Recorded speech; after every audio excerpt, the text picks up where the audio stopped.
How's it going, motherfuckers? It's critical. We're not talking about a wrestling video game this week, at least inherently.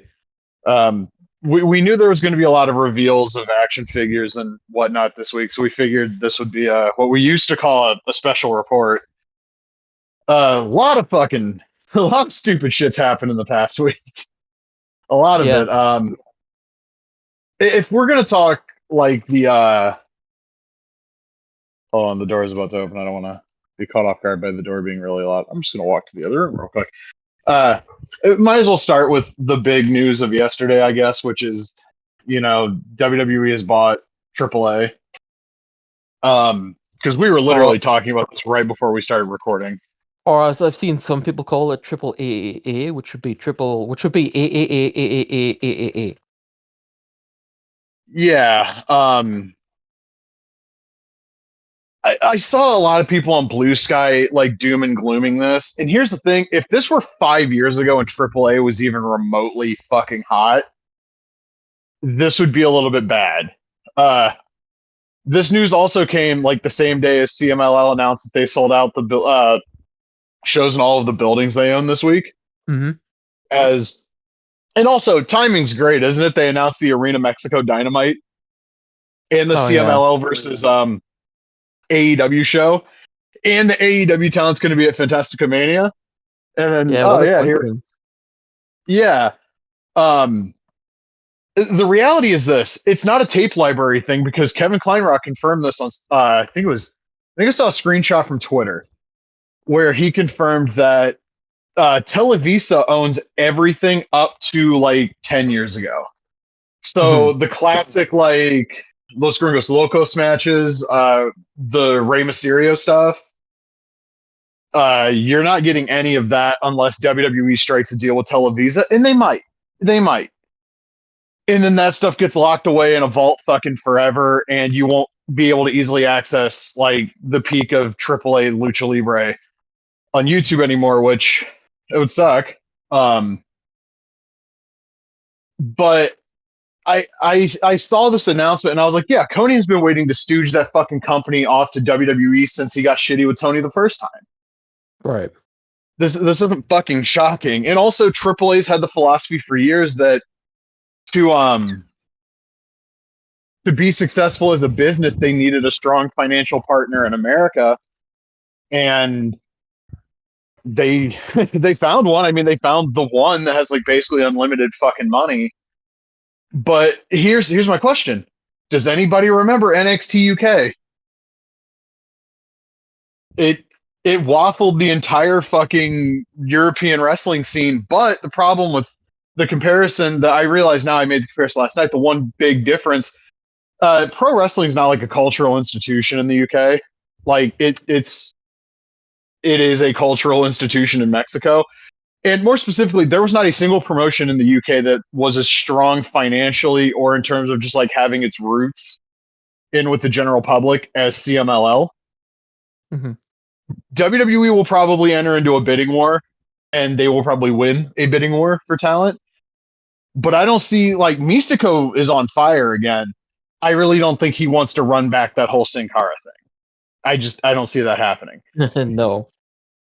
And The I don't think a lot of the CMLL guys like if you're a CMLL guy, you can see like oh they've booked Penta somewhat well, but then you look at what they did to Ray Fenix last night. I didn't watch the show. I read the results, and I was like, oh, that's a choice to fucking have the kind of racist, not even kind of the outwardly racist fucking gimmick beat a Mexican wrestler right after you announce you bought a Mexican wrestling promotion. If I was one of the young guys at AAA, I would be like, fuck, I think IWRG running. you were talking about NXT UK, and I guess Triple H said this week that NXT Europe's still going to be a thing, and so I thought that like the next big thing they were going to do was be like March on Poland, but instead they bought AAA. And it'd be interesting to see because, like, obviously they've talked about still running AAA and not like closing it down or anything. So how are the Mexican wrestling fans going to react when the American company is running a tradition? Well, traditional is a funny word, but like a long running Mexican company. You know what I mean? Like now this company's coming into Mexico and running what they know. Like, are they going to react positively to that, or are they going to be against it? I guess the thing with I think AAA there's is going that to be a novelty to it because, yeah, like, go on. AAA has always been like that sort of sports entertainment with the gimmicks that they've had and like degeneration mechs and shit like that. The Um, hardcore matches that you wouldn't see in CMLL, the fucking weird, like, 9 stipulation cage matches. Yeah. Triple H, I saw the quote, like, well, we're not gonna do anything to change. It's still gonna be traditional lucha libre. You really didn't do any due diligence on the company you fucking bought, did you? Jesus Christ. no, I said last night that when they announced that they bought AAA, a lot of WWE fans just started to buy batteries, and all of a sudden, were like big fans of Duracell because they would have no idea All what those it is. concern trolling fuckers from 2 years ago, they're like, well, who's Vikingo? Why should I care? Oh I yeah, bet they're all yeah. like his number 1 fan now. Jesus Christ. I go I'll back say, to like someone saying that when CMLL sold out Arena Mexico and had like Danielson on the card, they were saying like people were saying like, oh, um, a small town, a small time indie, and there's probably like 300 people in the crowd. Like, fuck off. Arena Mexico holds like upwards of 10,000. Yeah. Like, also, CMLL is an older promotion than WWE. Um, Yep. I think there will be a novelty factor of like, because the Mexican fans do like when the American like wrestling comes through. The question is going to be how much do they give them of the American wrestling? Like how frequently will WWE talent be there? And then does the novelty wear off? Because it's one thing when it's a touring thing and like WWE comes to Mexico and they run the big Mexico City arena and they might run Monterrey and they might, I don't know if they run Tijuana or Guadalajara. Like when you get that once a year, it's like, oh man, this is a big deal. But is it going to be a big deal when Dominic Mysterio's worked like 12 shows in 1 year? Yeah, exactly. And it'll be Like, interesting to see like when they do that Worlds Collide show, who are they going to present as AAA talent? Because I is don't. Cybernetico at like 40, whatever the fuck years old, going to show up?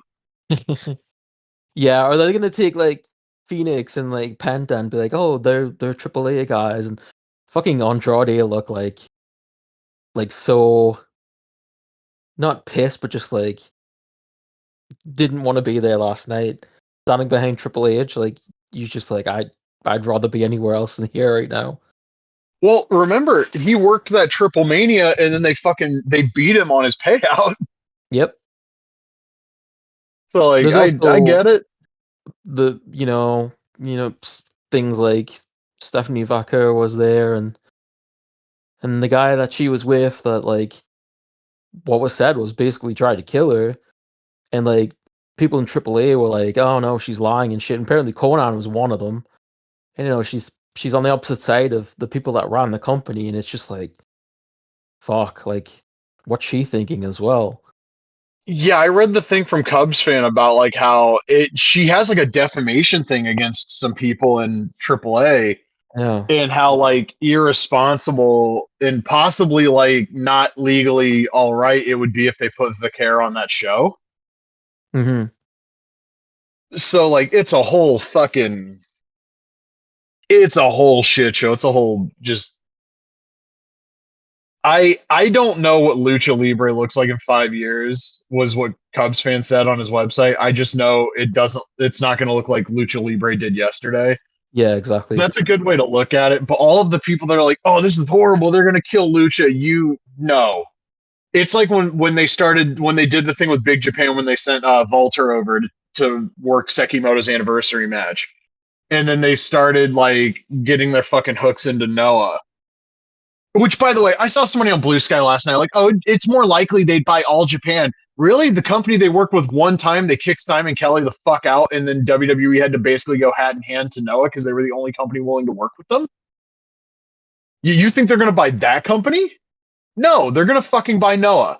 Cyber Agent has been bleeding money on both DDT and Noah for years now. If you don't think they'll fucking sell that shit off to the Fed, and if you don't think Muto will be at the press conference doing the yeah, you are fucking lying to yourself.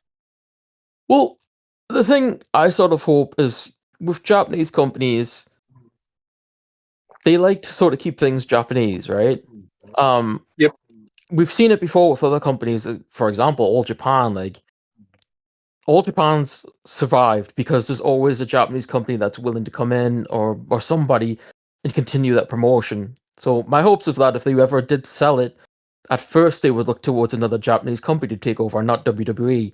But the way things are going, it definitely seems like, you know, the WWE would be their choice, unfortunately.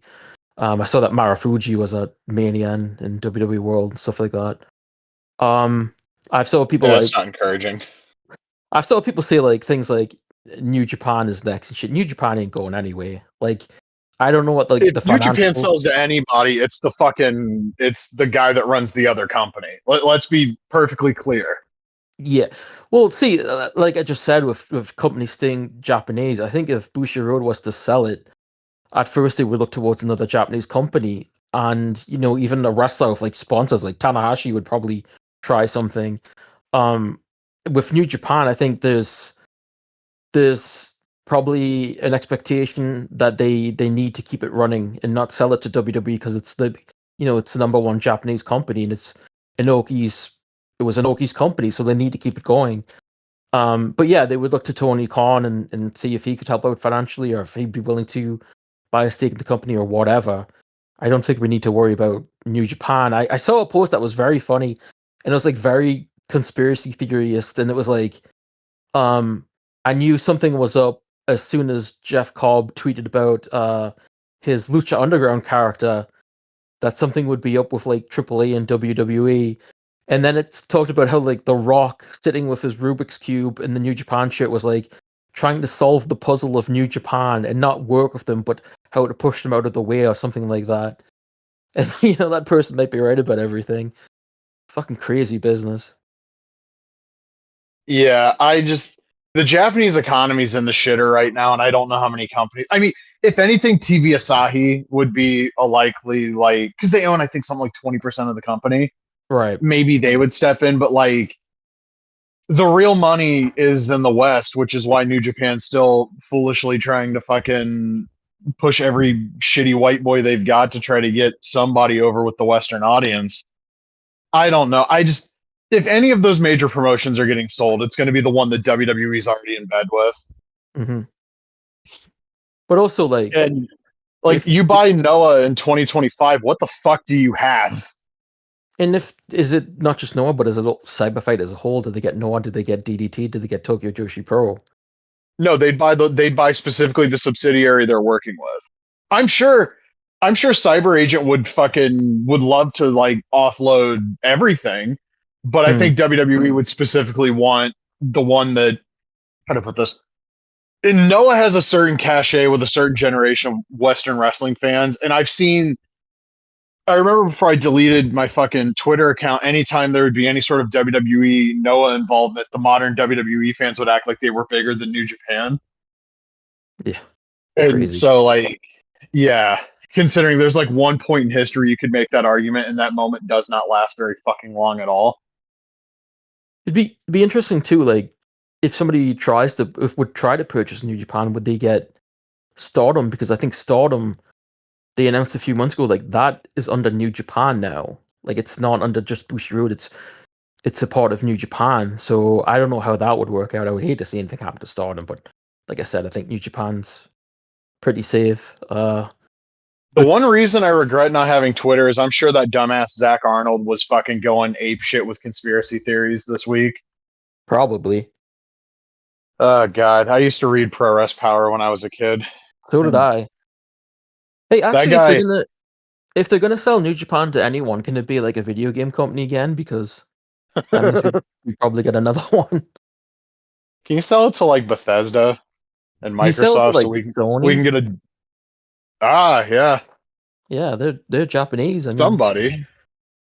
And that's also another hurdle is like there's like heavy restrictions in place apparently for like Japanese companies in terms of like Western companies trying to own and operate them. So we'll see how that all goes. But there was a ton of like wrestling figure reveals this week, and I was not super enthusiastic about some of these, given how like we've always known what WWE is politically, But this week they went full on fucking mask off. Like 9 million Triple H items that are all like just iron crosses all over the fucking place. And then the Roman Yeah, Reigns interview where it's like, Jesus fucking Christ, man, you're a bitch. And then I've been waiting for the other shoe to drop literally since he came back. And then CM Punk fucking showed his ass.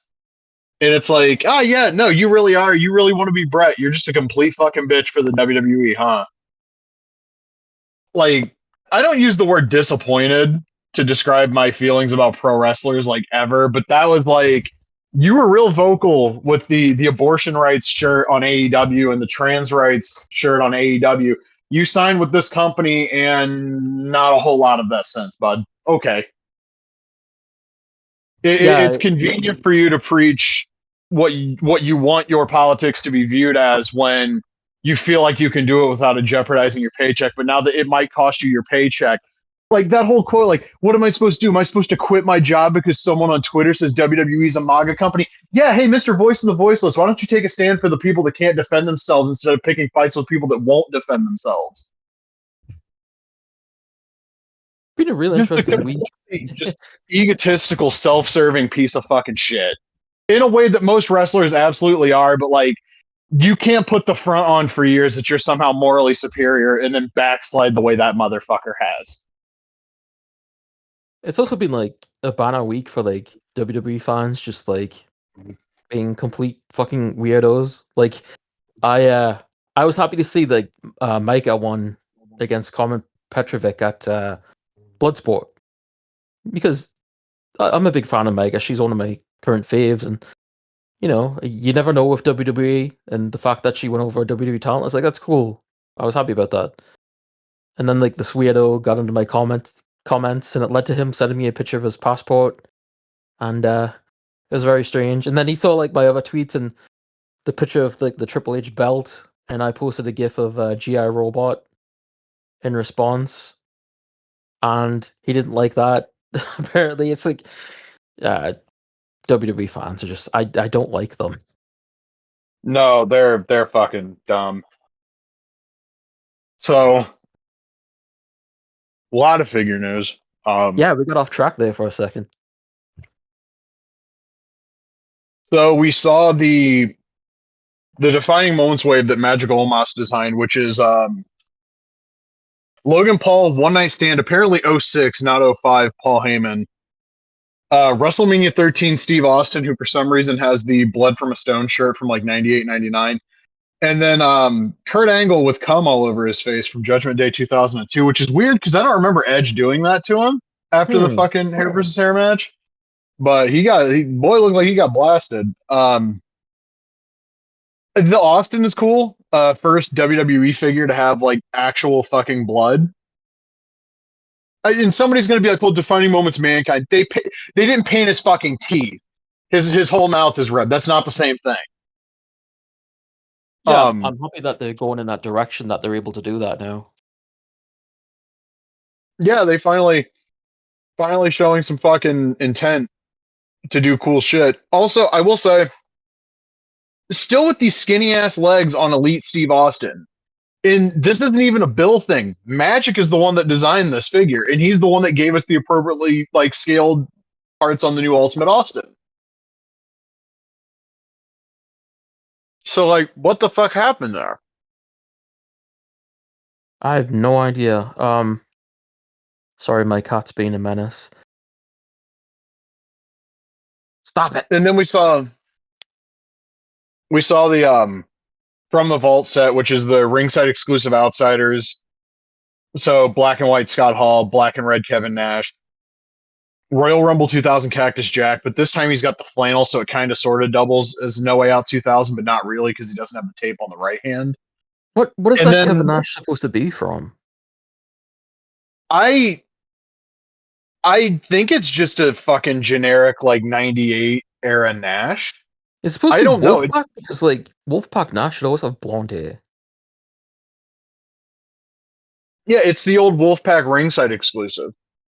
Yeah, I don't like. I see that too often where like people talk about like Wolfpack Nash and they always make him like a brunette, and I'm like, no, he was like super blonde at the time, and the whole had that white attire when Nash was in the Wolf Pack, so that's why I was like, that's weird. And then there's a Rob Van Dam that somebody apparently found a picture of him wearing the singlet in TNA, and it's not actually from ECW. Hmm. So yeah, that's something. We saw the Survivor Series Elite set for this year. If you wanted a shitty Bret Hart figure in his shitty gear from Survivor Series '93, good news, because there it is in the set. There's I think that's fucking big head mode midget Finn Balor. Yeah, it's JD McDonough. I don't know what this is from. I don't care. There's a purple attire 123 kid, which is cool because we're getting another 123 kid. It kind of sucks because this is the rejected figure from the fan takeover poll a few years ago. Right. And everybody I saw reacting to this was like, can we just get 123 kid in the black gear from the Brett match in King of the Ring 94? Like the little Harley Davidson looking gimmick on the singlet. Mm-hmm. Or even just the same gear but with black instead of purple. And then there's Cody with camouflage face paint, which I think is from the Survivor Series 2023 poster. And if you buy all these figures, you get to build a Nick Aldis, and Jesus Christ, the head on that figure is massive. Well, so it's accurate then. Do you see his Yeah, that's what his Retromania portrait looked like, a massive head on it. yeah, it did. Yeah, like uncharacteristically large compared to everybody else's. Yeah. Um, we saw I think the next Target Legends wave, which is Booger Red, Big Evil Undertaker, J-Tex Terry Funk. There's a version with a blue poncho and blue stirrups, and then there's one with a red poncho and black stirrups. That one has gray tights. I think the blue one has blue tights. We saw Noah the New Year Great Muda, and can I take a second real quick? This is not the fucking retirement match Muda. That was 3 weeks later at Final Bye Bye. This is the Nakamura match, Yeah, I think which nobody attire might be the same, but like the retirement mask Muda is had different. the bye bye face paint mask thing. Yeah. And the only thing anybody remembers that Nakamura match for is the Muda video after the match. And I'm not going to repeat Maybe what he says. Yeah, we're honestly, not. they should just give you the retirement as a alternate head. Then you'd be fine. Yeah, because like you can't even argue like, well, they're doing something WWE owns the footage to. They don't own the footage of this shit. No. Um, we saw some Legends figures of like Godfather, Carlito, Rosie. I think this is a Michelle McCool. Yeah, it is. As if anybody could possibly give a shit. She's a Hall of They Fame showed the No McCool. Way. She's Uh, legendary. we saw the No Way Out '06 angle again. That looks cool. They're reissuing Red Rooster, the first Brutus Beefcake, the Toys R Us. I think it was Virgil in the red suit. We're getting Legends figure of Cody Rhodes, and these basically both just look like remakes of early elites of Cody. And then we're getting the NWA Dusty with what I'm pretty sure is the head from that Superstars 2-pack. And I think that marks the first time a Superstars head has been recycled into the main line. As far as I know, yeah. Uh, Scrolling through ringside, I'm seeing a bunch of current figures I don't give a fuck about. Oh, next Coliseum collection set, which a lot of people have been guessing this was coming at some point. It's Ultimate Warrior and Honky Tonk Man. This Warrior comes with two of the coolest soft goods ever. One is the orange merch shirt from like 88, 89. And then also the big like fucking throw blanket is getting made as a soft good. And I have no clue why, but that is like the fucking coolest thing. Um, Yeah, that's a funny addition, but yeah, that's cool. Honky Tonk Man does not have a molded on jumpsuit. It is soft goods. He has a head that's supposed to be him like deep into the match when his hair is all frazzled. And honestly, this just kind of looks like Roseanne Barr with sideburns. Oh god. Like I'm talking like when I think it's season 3 when she goes off for a few like for one episode because her dad like fell down the steps or whatever. She comes back, she has like the kind of bowl cut looking thing. That's what this Honky Tonk Man head reminds me of. The other head is the head they always use on Honky. I'm assuming he's got blue ring gear on under the tracksuit or jumpsuit, whatever the fuck. This is cool. Uh, that warrior is. I've always thought it was really funny. People complained about how like bland and basic the LJN warrior attire is because he doesn't really get like elaborate ring attire until like 91. His shit's Yeah, real fucking basic through like, yeah. yeah, There's a probably like the end of 90. there's a big difference. There's a big change in his attire and appearances. Like somebody talked to him was like, "Hey, dude, like for promotional purposes and to sell your merch and stuff, we need you to like jazz things up a bit." And he certainly did. Um, I think it was the original LGN Warrior? Was that WrestleMania It's Mania 5? 5, but with orange trunks. Yeah, Right. Yeah. it's a sweet figure. Um, Yeah. we saw the Mattel Creations ECW CM Punk. This is a mashup of like two different periods of his ECW run. It's cool. I'm not gonna buy it. We saw the Amazon fan take over Randy Orton, and disappointingly, they had the soft goods shirt on him in the case. So we had to wait until the panel for the render where we find out he has the Rick Rude torso. Mm. And from the render, like if you wanted a mid 2000s Randy Orton figure, this is the one. This is basically perfect. All three of the head sculpts look great. Intercontinental title, three sets of hands, evolution shirt. I do not expect the paid, laden, made text to be on the back. No, I wouldn't think so. I mean, if you're doing bloody figures, I mean they put the naked women back on the evolution logo. That was gone from like I want to say at least the last reprint of that shirt didn't have those. Maybe it did. So like if you're willing to do the bloody Steve Austin figure, is this really that much worse? No, but they're sort of weird with that sort of thing. And also, I was talking to my friend Dylan about this, and he'd mentioned this is the exact same attire as the last Amazon fan vote Randy Orton figure, and I'm looking at it right now, and I'll be goddamned, yeah, it is. I was trying to think what they could put in place of Blade, but I can't think of anything.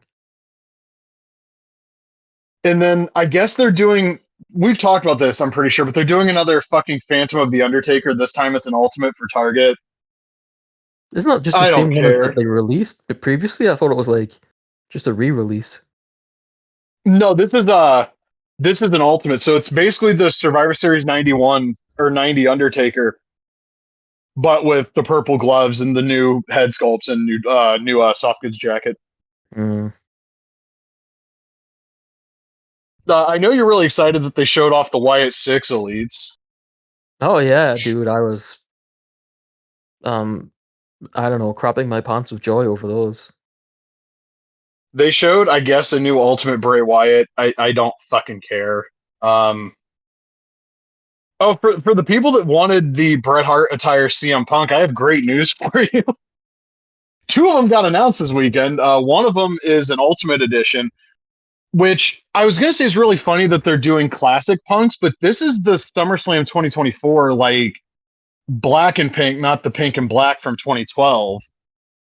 Molded wrist tape on him, which congratulations, Mattel, you finally caught up to Jackson in the 2000s by molding fucking wrist tape. I I don't know. I don't think I'm gonna buy this one. They showed a Bailey Ultimate Edition.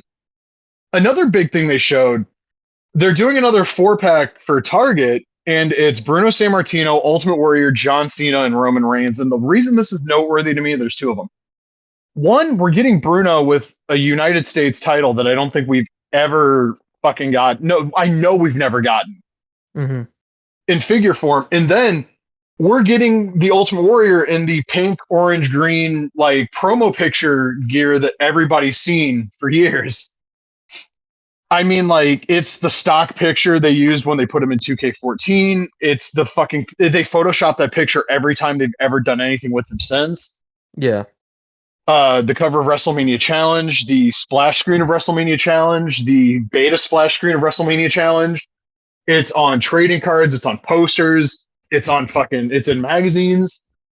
If you've seen an Ultimate Warrior promo picture in your life, it is probably him in this gear. And also, new head sculpt with corrected fucking hairstyle. So, congratulations, they finally figured that one out. That'd be cool to get, just as you said, it was like used so often, but like I wouldn't want the full box set. I don't want the Cena or the Roman. No. Yeah. We saw some Monday Night War stuff. They're doing a loose cannon Pillman, and this looks so much worse than the Zombie Sailor figure. It's kind of amazing. All of the people that are like, I'll just wait for Mattel. Like, okay, here you go. Here's a shitty head sculpt with shitty, flat, like cheese yellow hair. I wonder what the zombie sailor would look like on the Mattel if it would be like a good fit. You could, yeah, maybe. You could maybe do it. It might be like a Um, difference in skin color would be the only thing, maybe. yeah, I didn't think about that. We're getting gray-haired Eric Bischoff. So for those of you who love that old Ugh. Toy Biz figure, here's a remake. We're getting like early American Badass Undertaker. I'm assuming Michael Cole in the red shirt is a Build-A-Figure, which is like, okay, whatever. Michael Cole should have And like a button on it, and it's just phrases from Just Bring It. oh god, yeah, yeah. And then we're getting John Tenta slash the Shark. One Ah, case, one isn't. I love the one of the half mullet or the half I'm skullet, I should assuming say. that head's going to be with both figures because typically if they do a chase, it's the same figure, just different deco. Right. Yeah. That's amazing though. That's a good one. Yeah. We saw an actual production sample of the Big Papa Pump, Scotty Steiner, and what a fucking figure. Like one of the few instances where that Batista torso is like appropriate and three good head sculpts, three sets of hands, logoless big gold. I wish they would put a fucking like a black or a dark gray paint wash on the chainmail so it doesn't look like shit. That is not something with how much these figures cost, that is not something the like collector should have to fix. Right. We're I getting think early 2000 Euro Continental Champion Kurt Angle. I didn't mean to cut you off. Go on. no, I was just gonna say I think I missed the Steiner. What attire does he have on that? Is it like It's the red the shorts. the red shorts? Okay, yeah. Yeah, that was revealed back when the Cody and Dusty 2-pack went live. He also Ah, he's gonna have a right. soft good straight jacket from the Mayhem poster. We're getting Euro Continental Champion Kurt Angle, so IC belt, European title, three head sculpts, and hallelujah, Magic fixes another Bill fuck up. Molded singlet top for Kurt. If you've seen the Ultimate Edition Bret Hart, it's that torso. This figure looks awesome. I'm not super wild. Like the attire is very, very specific for 2000 Kurt Angle. I would have liked something a little bit more like I could put the WWF title on him if I bought this and put it on my shelf and it wouldn't look out of place. That's the one with But the BJ Blazkowicz alternate head, right? yeah, yeah. And they showed off test shots for a Monday Night War set, and we're scraping the bottom of the fucking barrel here because we've got like Make a Difference Fatu. We've got Rock from a promo in '99. And then we're getting GI Bro. Why the fuck can't we get Booker from the last Nitro? You've done Harlem Heat and you've done TV Champion Booker. Can we fucking get the other one, please? They like I, their weird like not I I wouldn't love say Wrestle Crap. deep cuts, but like shit that nobody would really think of. They fucking love Wrestle Crap. There's like no fucking way around that. They love Wrestle Crap. Yeah. We saw Cody and Brandy Rhodes Ultimate Edition 2-pack based on the WrestleMania 40 entrance, which like cool. It's $70. I like Cody. I was super happy when he won the belt last year. I do not need that 2-pack. No. Me either. TV champion Booker T sold out on Mattel Creations too. That's wonderful. I'm just never gonna have that figure. Back to Ringside's Instagram now. We saw some prototypes for the Superstars line. So they're doing Steiner Brothers, they're doing Rob Van Dam, they're doing Hurricane Helms, they're doing a new Ultimate Warrior that's like 1988, 1989 IC champion Ultimate Warrior, and I think the Intercontinental belt has the red logo. Which, correct me if I'm wrong, but that's not the version of the IC title he held. I don't think so. I think that was like the Shawn Michaels had that one. originally, I believe. I could be wrong. Or was it earlier than that? I No, don't the red remember. logo is like Savage Steamboat. Yeah, yeah, it was the 80s, yeah. Um I don't think they'll have trouble making better Steiners than Ringside Collectibles did. No, and also these come with the WWF tag belt. So for anybody wondering, it's going to be that era of the Steiners. Yeah. They showed off some Knuckle Crunchers stuff. The retro 4-pack with Heenan, Warrior, Harley Race, and Virgil was there. I I really want that Warrior, but I do not want that Warrior enough to own the other three figures in the set. And also, how do you do a figure that one of the retro companies has done? By that I mean Heenan, and you do it so much worse than they did it. Because they're not they don't really care about being accurate or even anything like the old Hasbros for whatever reason. Their That's idea of fair. retros, I mean, you've talked about it before, but they're more like Fisher Price than actual Hasbros, and that Heen and that Epic put out was just fantastic. I think it's one of the best figures retros in total, like of all companies. Yeah, I've not seen it in person, but I've seen pictures of it. The sculpting on the jacket alone is like Yeah. crazy. Like that's some Hasbro shit right there. They would have done that for Bobby Heenan. Yep. We saw defining moments Jey Uso. He's got the yeet hands, so I know you're very excited about that. New world It's champion. just him, Moose. Mm. Um, we're also getting a dark match CM Punk, and this is funny because defining moments. This means that Magic is the only person ever to design basketball shorts CM Punk figures because he did all three of them for Jazzwares, and now this. I think that specifically might be from the pre SmackDown match against the LOD. Yeah, yeah, I Yeah. think that's specifically what it is. We Oh, saw like the PID renders. Yes, yeah, it's cool. I don't know that I need it. I mean, that's also I'm pretty sure the attire from the dog collar match with Raven. So like, yeah, I think so. yeah, yeah, I like that. Like that's cool. we need more like different stuff like that that you would never for in the past. Like WWE would release something like that. We need that stuff. Um, they did show a John Cena box set that's Walmart exclusive. One figure is like yellow and black prototype gear, but he has soft goods, so it's a two in one in a Yeah. fucking box set. So you can have early Thugonomics Cena. Then one is like U.S. champion with the two belts, and then one of them's like fucking light blue shirt, old man Cena. I don't give a fuck. Um, we saw a painted render of the Monday Night War set that has GI Bro and Rock and Fatu.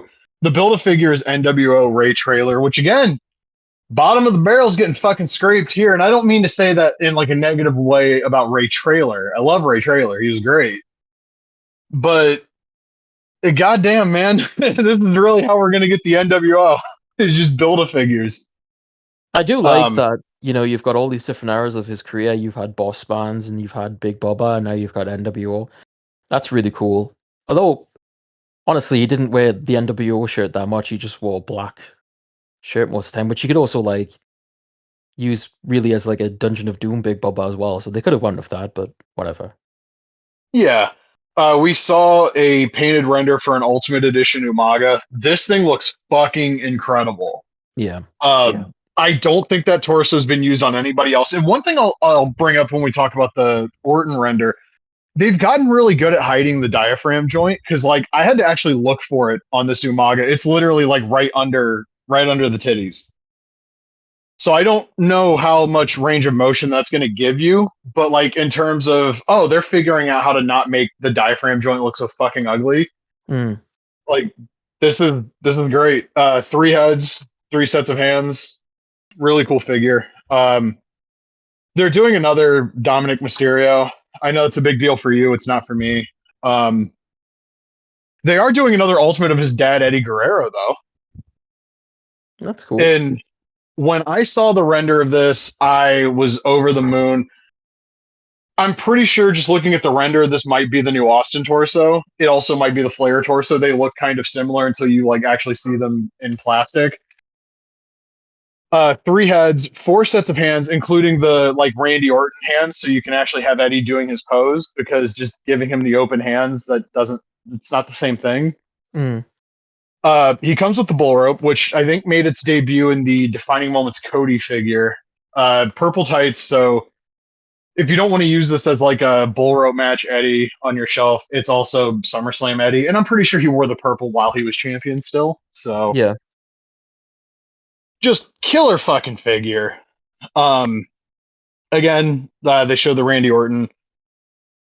I would almost pass on this because I do have the previous Elite, but with the butterfly joints and the double jointed elbows, and the torso just looks better. This is a significant enough upgrade to where I would probably ditch my fan takeover Elite if I ended up buying this.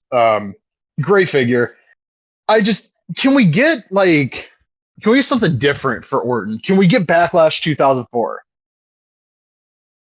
That would have been my preference. Basically, take this figure, red trunks, Evolution Gentleman's Club shirt, and if there was budget left, give him a barbed wire bat.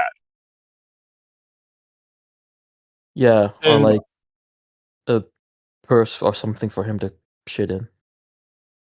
yeah, it was a different time. Um, they're doing an Ultimate Edition Tiffany Stratton. They sculpted a new torso for her that looks like it would work pretty well for 2000 Medusa. So do with that what you will. And then we found out the next ringside two pack is the Dudley Boys, and on the face of it, normally I would just be like, oh, that's pretty cool. But then they went and did the blue camo attire from WrestleMania 2000. And that's a significant attire for me, weirdly, because that's Jack's Rulers of the Ring Series 1. And from that set, anybody that remembers that set, the chase for that set was being the person, like you were chasing the fucking Taz and the Dudleys. Mm-hmm. Because those were the first ECW guys that got like WWF figures as like their ECW gimmicks, basically. I don't think we're ever going to get Taz. So, like, it's cool to get these Dudleys remade. Those are the And that's the attire like I always think about. I think didn't they wear that too when they had that one night at ECW appearance? was that or was that like the brown and white camo? Because those are like the two main Dudleys attires to me in my head. Yeah, I'm gonna look it up, but that's the one I always think about. There's the blue one. It's when they put them in like 2K and they had like a more modern attire. I was like, that's not what I want, and I always try to find the blue one Community Creations. Devon, three heads, three sets of hands, WWF tag belt. Obviously, the glasses are removable because we can't just have those sculpted on. Bubba, same thing, three heads, three sets of hands, tag belt, glasses. These, I don't know when they go up for pre order. These in render form, these look so much better than the ECW / early WWF Dudleys they did. Yeah. So I might have to grab these. I got in trouble. I've told the story on the podcast, I'm pretty sure. But I caught an interception playing football during recess, and I ran it from one end of the field to the other for a touchdown. And I did the Devon Dudley like spin and then do the cross thing, and I got yelled at for doing that. I didn't understand. Like the cross thing had no significance to me. I didn't go to fucking church, as I say on Easter Sunday, for God's sake. Um, but yeah, I was a big Dudley's fan. I remember getting the 3-pack of them in the Rock at Toys R Us. I want to say it was like the spring or the summer of '01.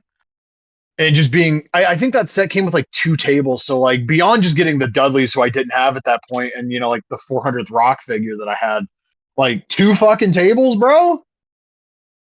It's a steal. They did show Julia. Like I think that it's an Elite. Cool figure. I don't care. Um, I who might was the other? I might have to get that, like, because that was kind of wild to me just seeing her as a any figure really, not just WWE. Oh, also the 4th figure in the Big Bubba or Ray Trailer Build-A-Figure wave is Wolfpack Tank Top Lex Luger, Yeah. and I'm sure that thing's not going to fucking rot on the shelves. Also, one of the first things they showed was that Mr. Fuji is under a Legends deal, so we are getting Mhm. him. Two heads, two sets of hands. One of the heads has the demolition face paint. And the reason I reference that is because they showed us, oh, hey, look, we're getting Elite Demolition again. Yeah. Basically remakes of the Legend Series 4 figures, but Smash has the red and yellow face paint. Or white, red, and yellow, just to white's the primary color on his face paint for that attire. And then Axe has a slightly different variation of the gray and red. That's cool. I was kind of hoping they'd be ultimates, but whatever. It's demolition. I'm not going to complain too hard. There's also a Cody and Pharaoh finish the story ringside exclusive 2-pack, and in the pantheon of like most unnecessary wrestling figure accessories, I would argue the alternate head for Pharaoh the dog might rank up there. Like, what a fucking wild head sculpt. Like, I kind of wish these were in the Ultimate Edition packaging, so you just have like a dog head floating around. I wonder if any of the human heads would fit on it. Then you could have like a Mars attack situation. Yeah, I was gonna go the other way with that. Can you put the Pharaoh head on Cody? Yeah, maybe. Um, I didn't see anything about grapplers and gimmicks this weekend other than. Oh no, I'm sorry. He's doing Sergeant Slaughter. Right. Yeah. Um, like heel Sergeant Slaughter, and then I guess regular Sergeant Slaughter. That's kind of interesting. It's like I never thought about Sergeant Slaughter as someone that could get figures outside of WWE other than G.I. Joe. I mean, he had the major bendies. Oh yeah, I mean I completely forgot about those, but I didn't expect them to have like a retro from anyone. So it's kind of cool. Yeah, he's one of those guys that I think Hasbro nailed it so like thoroughly on the first time. Yeah, definitely. So like I want an update on the Regium figures. That's that's the fucking thing. I noticed yesterday that Zombie Sailor's website went down and it had the same message that like, oh, we'll be up tonight with the without password. And I was like, oh, that's weird. He ended Bloodsport already. And then overnight, he dropped a CM Punk in the SummerSlam 2012 pink and black Bret Hart gear, limited to 4,100. I thought the Punk deal was for one figure. Apparently, it's not. I saw some people calling him a liar because, well, Punk's never going to be offered again. No, it was the Jeff Jarrett thing. That specific figure was never going to be offered again. Mm-hmm. This is a different figure that it has different card art. Obviously, much different deco. He has an elbow pad painted on this figure too, and you don't get Larry. Like this is a different offering, and he's like Oh, $36. Like it's a redeco. It's not the same. Like as I argued with my mom multiple times when I was a kid, he's in different gear. It's a different figure. But again, it also helps different card art and all the other bullshit too. Um, Zombie was at WrestleCon, and shock of all shocks, the previously unreleased Danhausen was there. Also, the Gladiator and Ric Flair figures were there. yeah, that's right. I'm I saw assuming, Gladiator. That was cool. yeah, it's a really cool figure. I'm assuming those are going to hit the website in limited quantities at some point. I would not sleep on Gladiator if that's a figure that you're interested in getting, because it's not like the WrestleCon slick where people were like, well, it's a redeco of a manager. I don't care. This is a version of Mike Awesome that people were really highly requesting throughout every Mike Awesome tease and reveal that Zombie has done. I don't remember what the production run on it is, but I wouldn't sleep on it. If it hits the website, that's one I would grab immediately. Um, oh, it was announced that Sabu's getting a big rubber guy, so we're Yeah, getting extreme BRGs. My question is, are they going to do the brick wall packaging for him, or are they going to stay consistent with the other big rubber guy? just do the brick wall. It would look cooler. Agreed. Um, Mark Sterling is also getting an AEW figure that's going to be exclusive to the Collect Major website. So And I mean, how many have they made? yeah, that's my question is what exactly is the production run on that going to be? And like, I always felt bad when they would give Mark shit on the podcast for not having a figure.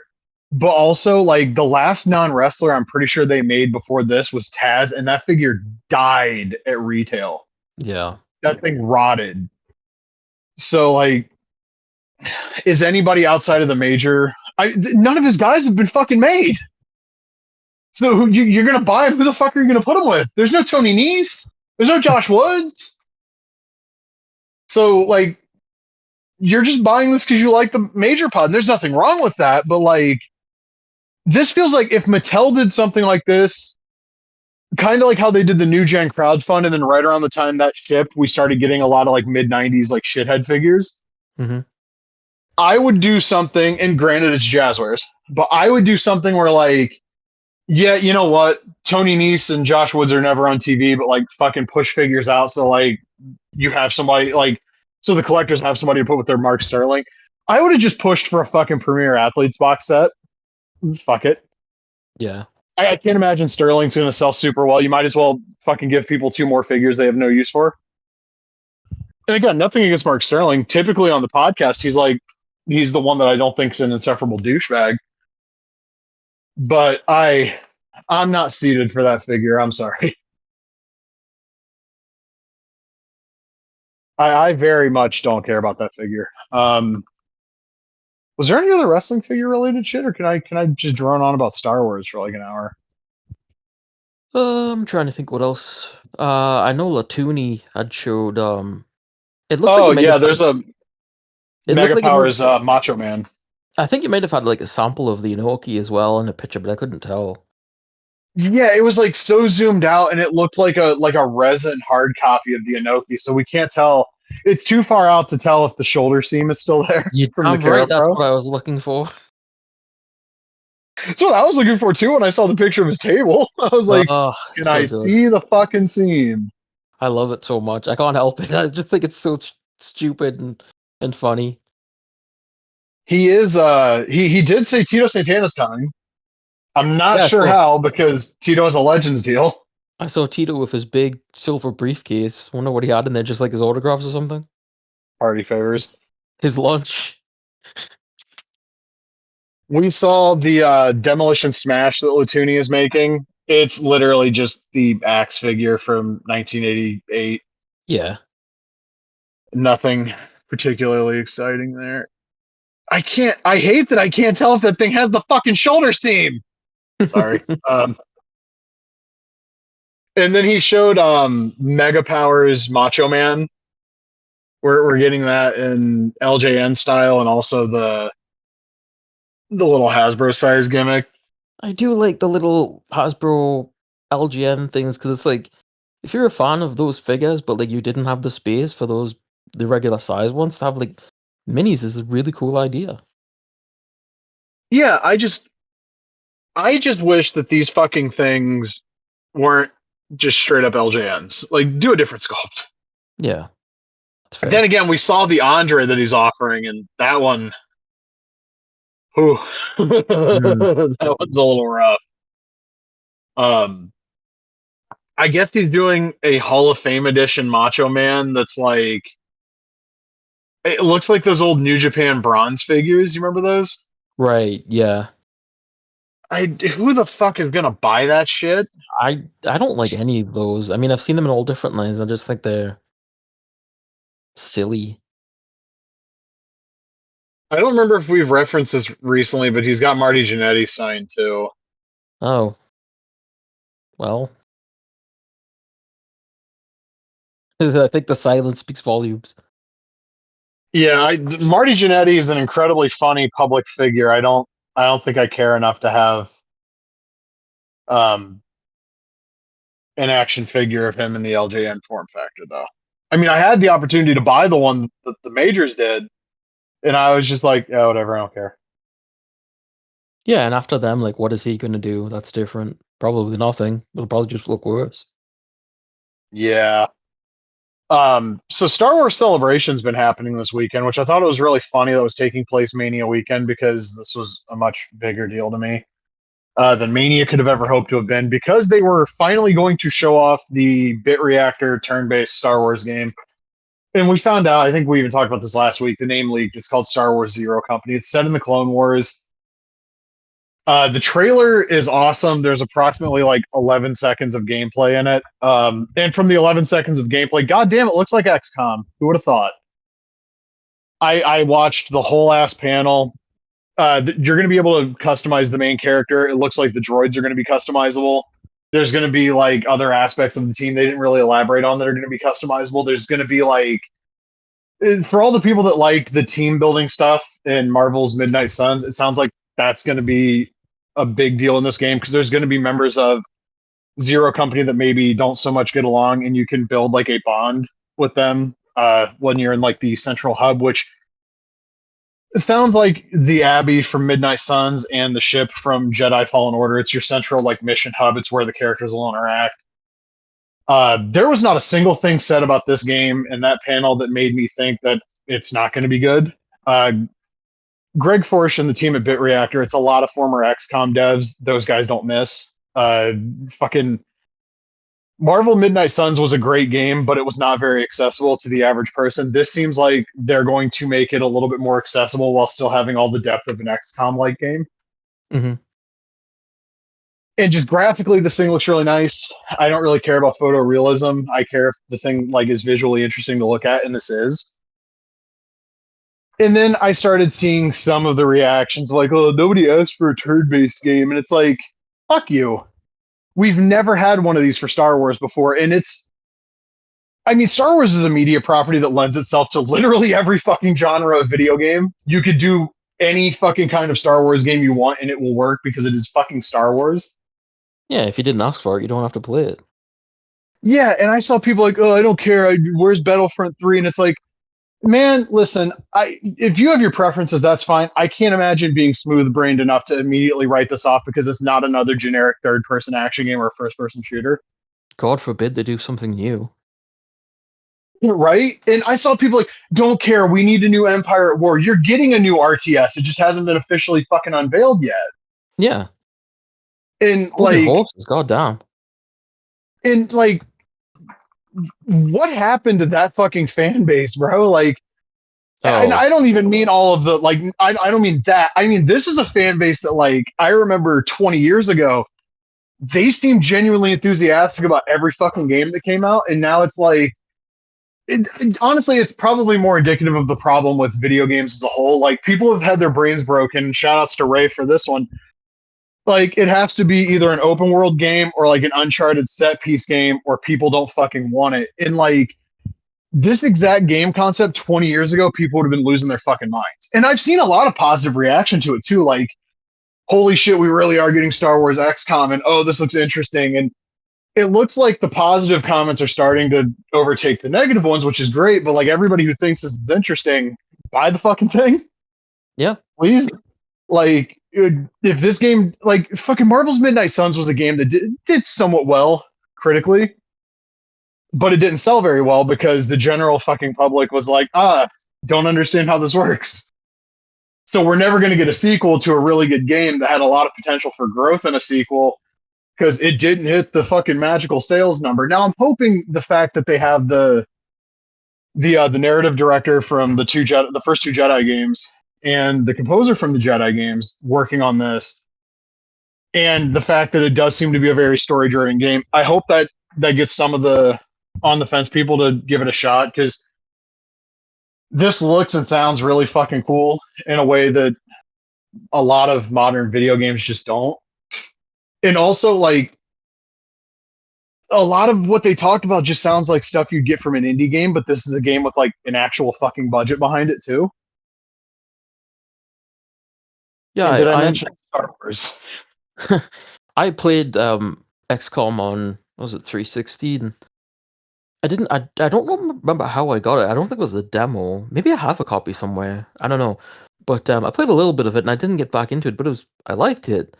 So I'm curious to see how this turns out. I don't think I'd get it like new, but like or like when it comes out.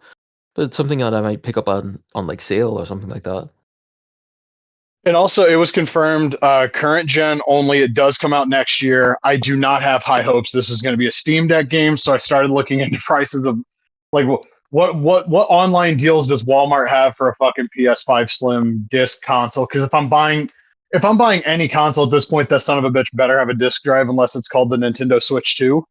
Mm-hmm. Because I have 4K Blu-rays and I'm not buying a video game console and then buying a separate like $100 disc drive for it. That's asinine. Um, Also, they showed a bunch of like action figures for the Black Series and Vintage Collection. We're getting Dash Rendar from Shadows of the Empire, which is cool because they did, and I have to remember the correct pronunciation, Prince Shizor from that book slash video game, and they remade the Luke and Leia from the book slash. I almost said Hasbro, the book slash Kenner action figure wave. And now I'm like, okay, cool. Can we get flat top Chewbacca? Can we get all of the other figures that were made in that line? Because it seemed for the longest time like the Black Series was just going to avoid like that particular corner of the Star Wars universe. And those toys were a big part of my childhood. My asshole cousin ended up getting those. I want to say he got this for like his birthday or Christmas, and he got bored of them really quickly, and they became mine. And then And he like took them I back. no no no once I had declared something was mine, nobody got it back, which was fine because like typically they would just be like, "Oh, don't play with toys anymore." Anyway, okay, then stop asking my mom for them, asshole. You know the logical endpoint of this scenario, my friend. Um, but like I loved those figures, and also getting like that Star Wars Masters of Terakasi or Terakasai game. I After a certain point, I stopped having my Star Wars toys go on space adventures, and I just started having like a Star Wars Kumite. That'll be We the need a next. Yeah, fucking sequel to that game, man. yeah. I was gonna say, yeah. Like, how have we not had a proper Star Wars fighting game since that game? They could do like different styles of fighting game that would work too. Yeah, dude, There's also give me an MVC style Star Wars game. That would be insane. I mean, you could do all sorts of different Star Wars. Give me a Star Wars basketball game. Shout outs to Looney Tunes B-Ball for the Super NES. Killed a lot of Yeah, time with that one as a kid. I want to play as like Jabba the Hutt in a basketball game. Did you see his son, by Imagine the way? the He's ripped. humiliation. Imagine the humiliation if Jabba blocks your fucking shot. Yeah. I actually had the in like '97 when they re-released the original trilogy, like the special editions or whatever. Kenner re-released the original Jabba with new deco. I still have that. It was like That's such a cool cool. figure. Like you move his upper torso and his like tail moves. I have like a Darth Vader somewhere, and that was like the only Star Wars figure I had when I was a kid. I had a bunch both because cousin fuckhead had them, but also because my mom would buy them for me. Yeah, Because like people don't remember this. There was a gap where there was like no Star Wars toys until like '93 when Just Toys did the shitty Bendums. And then Power of the Force 2 happened. I want to say I was like 4 years old. This is like preschool time. And there weren't any wrestling figures on the shelves at the time. So I was getting a bunch of X-Men. And then mom started to trickle in the Star Wars toys because I want to say they were like the same price. And also that Power of the Force 2 line, everybody sculpted to be super fucking jacked because somebody at Kenner was like, we can't release these looking like actual people because they're going to be in the same aisle as the superhero toys and the Power Rangers. So you got like fucking you got like goddamn Arnold as Luke Skywalker with a Mark Hamill head on it. That was the funniest shit looking back. Because I remember when I finally did see the movie, I was like, huh, nobody in this movie is as big as the toys make them look. And like I had the Micro Machines Death Star that they put out, I want to say like '97. Like it's the Death Star, but then you open it up and it's like all these different scenes from the movie. Like it's a franchise that I have been very into at various points in my life. It's like Nintendo. Like once every 6 or 7 years, I'm like, yeah, buddy, I love Star Wars. And I had like looking, oh, go on. I had this thing when I was a kid that was a hand me down from my brother, and it was like the front of a ship, and on the bottom was like a trigger, and you could press it, and it would play different sounds, like ship sounds and stuff. And I remember my mom was saying like, "That's a Millennium Falcon," and it didn't look a goddamn thing like a Millennium Falcon. I don't know if like Was they it the just USS Enterprise? no, no, no. I don't know if it was the toy, like they just slapped Millennium Falcon on it or something, but like when I was a kid, that's what I thought it was too, because that's what I was told. I was like, "Oh, this is Millennium Falcon." And then I would see Star Wars, I'd be like, "No, that's definitely not the same thing." I want to say I had a Micro Machines Millennium Falcon that opened up too. I was really big into those. We've talked about this before. Like I had the Power Rangers things where it's like their little Yeah, gimmick and it opens up and it's like a set. I had a bunch of yeah. like Star Wars Micro Machines when I was a kid too. There was that one I mentioned before. Now I've forgot the name again, and I want to look it up. Oh, Max or something Max, Mighty Max or something like that. That Was the sounds one right. I would always see. I think it was like a kid with like a red hat and a white T-shirt or something.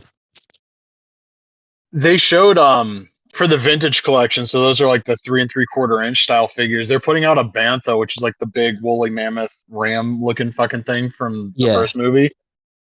And it comes packaged with Hor, the Tusken Raider. What? I watched that movie with I watched A New Hope, the despecialized version with my mom yesterday. And when the Tusken Raiders popped up, I'm like, you know what that guy's name is, Mom? She goes, why? What? Hor. And my mom kind of looked blankly at me. And I was like, oh, you'll yell at me when it's 1997 and I say that at Walmart, but now you're not offended? Okay. And my mom just kind of stared at me some more. And I was like, never mind, Mom. We're doing a bit here and it's a one person bit. When was Um, the last update to that despecialized edition? Do you know? I don't know. The version I got was like a file I've had on my computer for like 5 years now. Right. I saw the original cut of Star Wars as being shown by like the British Film Institute, Yeah, I and saw that. I was like, cool. Can we fucking get like a Criterion release or like a BFI release or something? Yeah, like what's the problem? Why not? Like George Lucas doesn't have any voting power anymore. You just let people have these things. Is It's it not like go on. is it that big of a deal? I mean, what's the problem? I don't know. Like at one point, people are like, "Well, it causes confusion about the series canon." Fuck you. Mm, I don't need the version where Greedo shot first. I want the version where Han shoots first because that fucking puts over like, oh, this guy's actually kind of like a scumbag. He's kind of a piece of shit. Like, yeah. yeah, there's a bounty hunter after him, but like he still shot first. Like he's a dangerous guy. And when you have Greedo shoot first, then it makes Han justified, and that's like, I don't like it. And also, I don't like, I don't like the I don't CGI want to see scenes the either. fucking.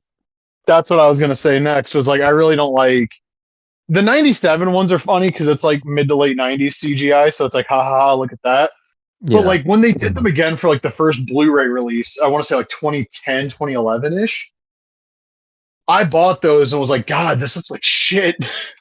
This all looks terrible. Why the fuck can't we just get the original trilogy? And I've gone back and tried to find the DVDs from like 20 years ago because I went to Walmart the day those came out to get them, and they were sold the fuck out. The pains of going to a 24-hour Walmart at like 10:30 a.m. when there's a bunch of nerds in your city that buy shit to eBay it. It Yeah. happens. Um, they showed off like Black Series Han and Chewie from A New Hope, and these look really good. One of the things with the Star Wars line is I see a lot of collectors that have been in for a long time, and this shit doesn't do anything for them anymore because you want me to buy a 10th Han Solo from this fucking movie, and I'm just sitting here like, I don't have that many Black Series figures. I'm kind of grateful they're still doing these. Yeah, they don't It's want them kind to of leave some for everyone else. That's cool. yeah, because like it's the Mattel thing when they started doing the greatest hits for the Ultimates. Oh, you're re-releasing the Bret Harts, and now mine's not worth $200 anymore. Go fuck yourself. Oh, Why what are a you shame. buying toys as an investment? And like, oh well, they're remaking Ron Simmons. Well, it's got to be different because my old Target figure is going to go down in value. Like, grow the fuck up. Just grow the fuck up. Also, they announced a Darth Maul animated series, and I'm pretty fired up about that because Darth Maul fucking rules. Look at him, he's dumb as shit. Remember when he was at in the end of that Solo movie and then nothing happened? I've still not seen that Solo movie. I've heard it's Oh, not bad. spoilers. Yeah, he Oh shows no, up at I've the end. Anytime I ever search anything Darth Maul related on YouTube, that's like the first and second video Yeah, I didn't. I thought that movie was all right, but I don't know. People freaked out about it for some reason. because they recast these characters, and that's like another thing about that fan base. You can't recast anybody, so here's Mark Hamill getting fucking CGI deep faked over his Yeah. own fucking face instead of just let Sebastian Stan play Luke. What the fuck does it hurt? Yeah, I mean, it would be fine. The only time I thought it was weird, and this isn't Star Wars, but like when Marvel has two different actors playing, um, what's Tony Stark's dad name again? Dad's name? Something Stark. Mr. Stark. When they have like a young version of him and like an old version of his dad, that feel just so different. I think that's kind of distracting. But if you'd have like a new actor play like a younger version of the like the original version of Luke Skywalker, I mean, as long as he's playing it similar, I don't see what the problem is. Yeah, I am blanking on what Iron Man's dad's name. Uh, Bobby Stark. That's it. I can't remember at all. I have no idea. I'm struggling to remember what the fuck it was. Is it Howard? Let That me Google this real yeah, that's quick. his name. Yeah, yeah. Okay, I pulled that out of my ass. I was just about to fucking Google it. Yeah, but if you've ever seen the movies, like the young version and the old version, they look completely different. They are completely different. And that was always distracting to me, but I wouldn't have a problem with someone playing young Luke as long as they're like young Luke. I mean, they had a guy that was um on Mandalorian that was like he was the one that got his face replaced, which is a funny thing to say, but that's what they did in Oh, the I thought that scene. was still Mark Hamill. They just fucking put his Star Wars Battlefront head over. Okay, I I didn't know think that. they did both. So I think there were some scenes where it was Mark Hamill with like a younger, replacement. They did like, deep fake and stuff like that. But I think in other scenes are the scene where he saves Grogu or whatever, I believe that was an actor that they put the dots on his face and then they do replacement and stuff like that. Speaking of the little green man, remember when like that show came out like right before the fucking holidays in 2019 and Disney had no merch for that character ready because they didn't expect people would think that was like the fucking I don't even know. Like people thought like that little bastard was adorable. I just thought he was funny. I thought you were talking about when you talked about the little green man, you were talking about Toxic Avenger for a second, but yeah, that was kind of crazy that they didn't have anything ready for Grogu because like how could you not? I mean, that seemed kind of obvious that would be what everyone would gravitate towards. Yeah, like I'm not one of those like Kathleen Kennedy is the devil people, but No, like I think that chick's there's lame. So, no, but like she oversaw a lot of really dumb shit, but she also oversaw like Andor was under Mhm. her. People love that. First two seasons of Mandalorian, last season of Clone Wars, both seasons of the Bad Batch. Her run has not been a complete flop, and also like it's funny. I had somebody recently describe the sequel trilogy to me in the exact same way my manager at Walmart did 5 years ago. And honestly, I want to watch The Last Jedi just to see like what goes on with that because the way it's been summarized to me seems really interesting. And if it plays out the way that it's been summarized to me, like the messaging of like you have to let go, these people are going to be fucking gone. Like your hero Luke isn't perfect, like that kind of stuff. I understand why a bunch of people that are fucking losers that have tied their whole identity to this would be angry about it. is that the second one? Like it goes to Force Yeah, Awakens. it's episode 8.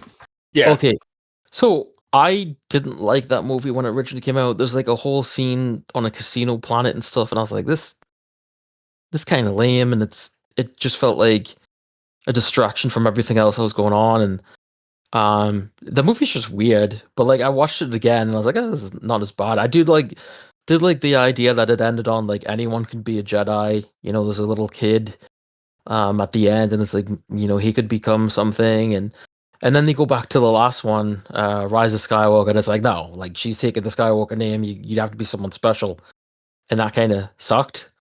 But that was because of the reaction, I guess, to um the Last Jedi, right?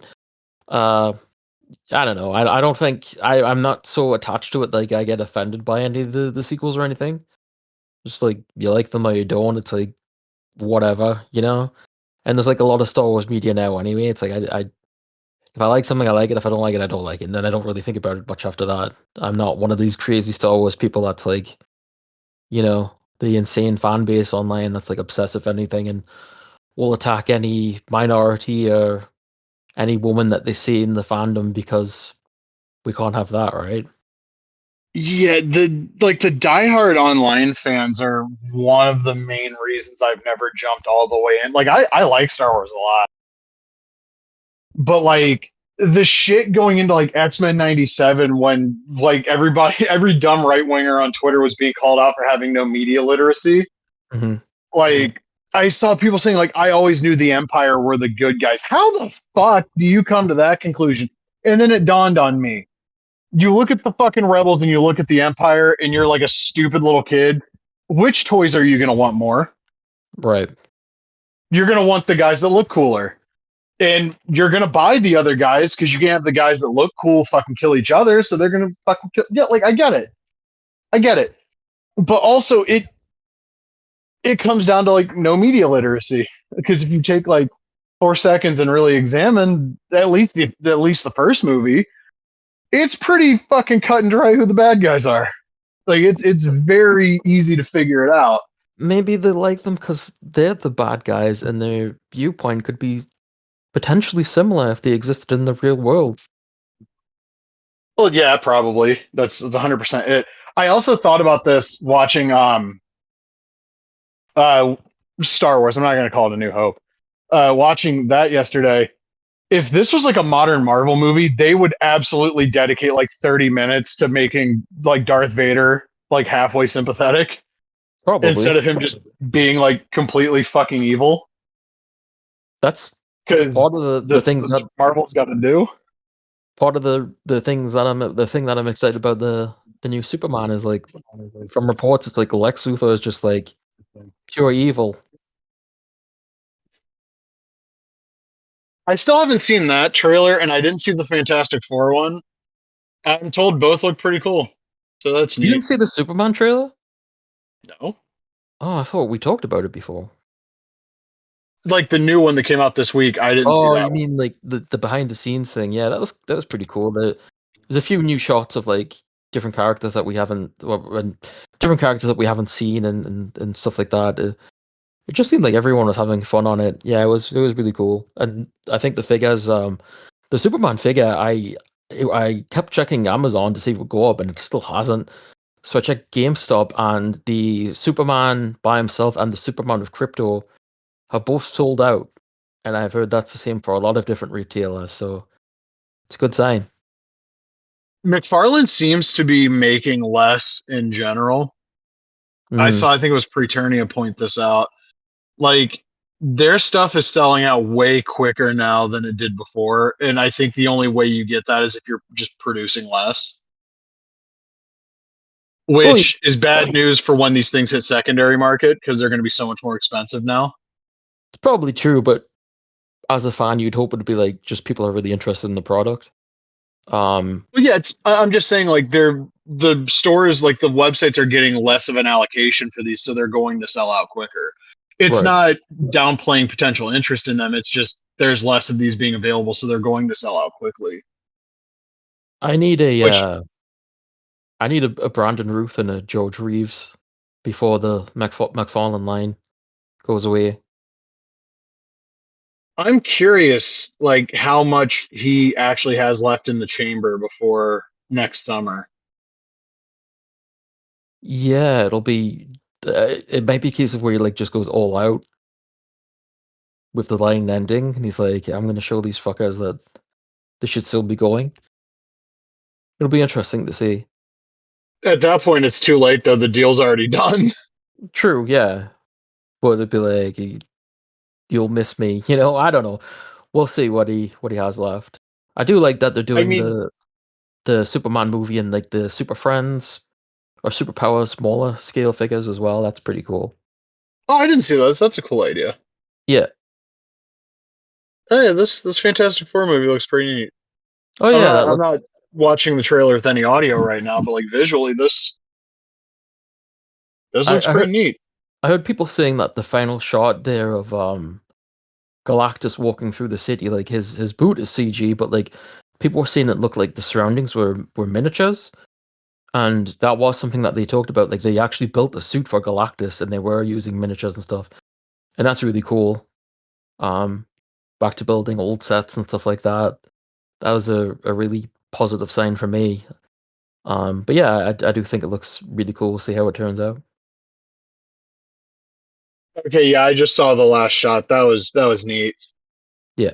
I'm looking forward to that. I'll make the trip up for that. I mean, I'm not going to Dallas, so I have that Friday night once I get off work. I guess I can just go fucking check out Superman at the theater here in my hometown. I'm really mad. The closest theater that's doing the 20th anniversary episode 3 showing is like 40 minutes away. Nah, we don't even get that. We used to get all I sorts of think it's cool like a stuff. Regal Cinema gimmick, but Yeah, like, yeah, we used to get like we had like remember a few years ago they showed like Karate Kid and I saw T2 in 3D and like even when I was like in high school they showed like Scarface and different movies you could go see and now we don't get anything. It sucks. there's a local theater that occasionally, if the sponsors float the money for it, they show like an old movie, which I think is really cool. Oh, I think we need a lot more of that. It can't you, just be like the Regal Cinemas and AMC fucking like we're doing the Lord of the Rings trilogy, but each movie's only available for one day. What the fuck is that? yeah, we do have an actual theater, you know, like a stage theater, and they sometimes show movies on a big screen. And I probably talked about this at the time, but they showed Drunken Master, and when they played it, it was the DVD menu or like the I don't think it was Blu-ray, I think it was DVD, and there was something wrong, and the audio kept switching between Cantonese and English, which was pretty funny. So yeah, Yeah, that rules. we do get stuff like that. I think they're showing The Matrix in June, and I might go see that. That's pretty cool. I'm glad that they do that. I mean, even if it's a DVD, just to see it on the screen with other people is a fun experience. I wonder when we're gonna get like some actual updates on the Nightmare on Elm Street 4K box set that's coming. I don't know. Because it seems like they're putting in the work. Hmm. And hold on, I'm reading something. Apparently, there's like new versions of the movies up on like Apple TV. And okay, somebody mentioned like New Nightmare having a new version up on Apple TV, but it's not like a new it's not like the scan that's going to be used for the box set. I will say I'm a little bit apprehensive about the box set because it's a steelbook box set, and eventually those things are going to fucking rub the shit out of each other. I'd Yeah. rather just have regular cases. But if this is the only way Warner Brothers is going to offer that in 4K, I fuck it, I got to get it. Because I obviously didn't have a PS5 when the Nightmare 1 4K came out, and everybody I know that's got that has said that thing looks absolutely amazing. And if they're putting, and by what the director of Part 2 said, um, it sounds like Warner Brothers is putting a lot of effort into the, like, I mean, this is across the board, but it sounds like they're putting a lot of effort into the physical releases of stuff now. So I'm hoping it's none of this bullshit like the Blu-ray set that came out, I want to say like 14-ish years ago, where they did a new scan of Nightmare 4 and like they darken the movie to the point that it sucks all of the personality out of it. Mm. Because that's a very bright, colorful, like visually interesting movie. and I felt like the Blu-ray scans of specifically that and Part Five, which was already a really dark movie anyway, it like completely fucks with them like tonally. And I like my Nightmare on Elm Street 4 looking like bright and colorful because it's the MTV Nightmare. That's always been the joke. It looks like a fucking music video. Right. And to like artificially darken the picture just feels like a really strange decision, especially when like you're not darkening the picture in the way that makes like the colors any more vibrant. It just looks like somebody dropped the brightness setting on the TV. Yeah. They should maybe do a new video game. That'd be cool. So when I was actively involved with the Nightmare on Elm Street message board like 15 years ago, I had become friends with somebody that was a holdover from Midway that was still with WB Games. And he shared with me that they were at one point there was a prototype for a Freddy versus Jason fighting game that got just left on the shelf. Huh. And I asked him if he thought there was ever going to be like a fucking chance of like a new Nightmare game. And granted, this is like a year after the remakes. This is 2011, 2012. He's like, I think if anybody were to make a pitch right now, they might listen to it. And then I talked with him shortly before he left WB Games, which was 2015, I want to say. And he was just like, yeah, I don't think nobody's ever going to be able to get them to give a shit about that franchise ever again. And I Yeah. guess the family, the rights have reverted back to Wes Craven's estate everywhere but the US. So like unless they did the deal with Warner Brothers, I don't So, so I, I don't think can we get a new game on like the Amiga or something? we're I mean, I want more stuff from that franchise because it's the first horror franchise I really watched. It's still my favorite. And honestly, like the first one has a lot of really interesting messaging about like vulnerability while we're sleeping. Mm, Like you don't really have any control what happens to you while you're sleeping. Like there's and also like just general like shit about like peer pressure and like teenage anxiety and stuff. Like that's those movies on the whole are much smarter than the average like slasher movie. yeah. I don't think they're as smart as like Scream, but well, Scream 1 specifically. 2 and 3 kind of disappear up their own ass, but that's also kind of the point. 3 Mm, especially disappears up its own ass. Because it's the trilogy. But God, I wish we could get like NECA seems to have stopped doing nightmare figures, which I mean they've it looked like they only ever had the rights to do Freddy. So once you've done every version of Freddy, what the fuck are you gonna do? I right. guess. But yeah, like a new video game would be neat. I mean, you know what a new video game would be though, don't you? It would be like probably the same as like 2D Texas beat 'em up. Chainsaw. You think so? Yeah. Yeah, 100%. Cuz like how does an asymmetric like Freddy game work? There's one instance in those movies where there's like a group of people fighting him and he still divides and conquers. Yeah, I mean, you could do something like the game that came out recently, Split Fiction, with the idea like you're going into the dreams and you'd have different levels, or that would be quite different from each other. I think would be an interesting idea. But I don't know. I just feel like if they were to do an actual, I mean, wasn't Freddy already in Dead by Daylight? Yeah, and it's Rorschach Freddy too. So Yeah. Yeah, right. And I he just was the don't think version. he lends himself to that like style of gameplay just because of how the movies are. True. And that was the version that was in Mortal Kombat as well, right?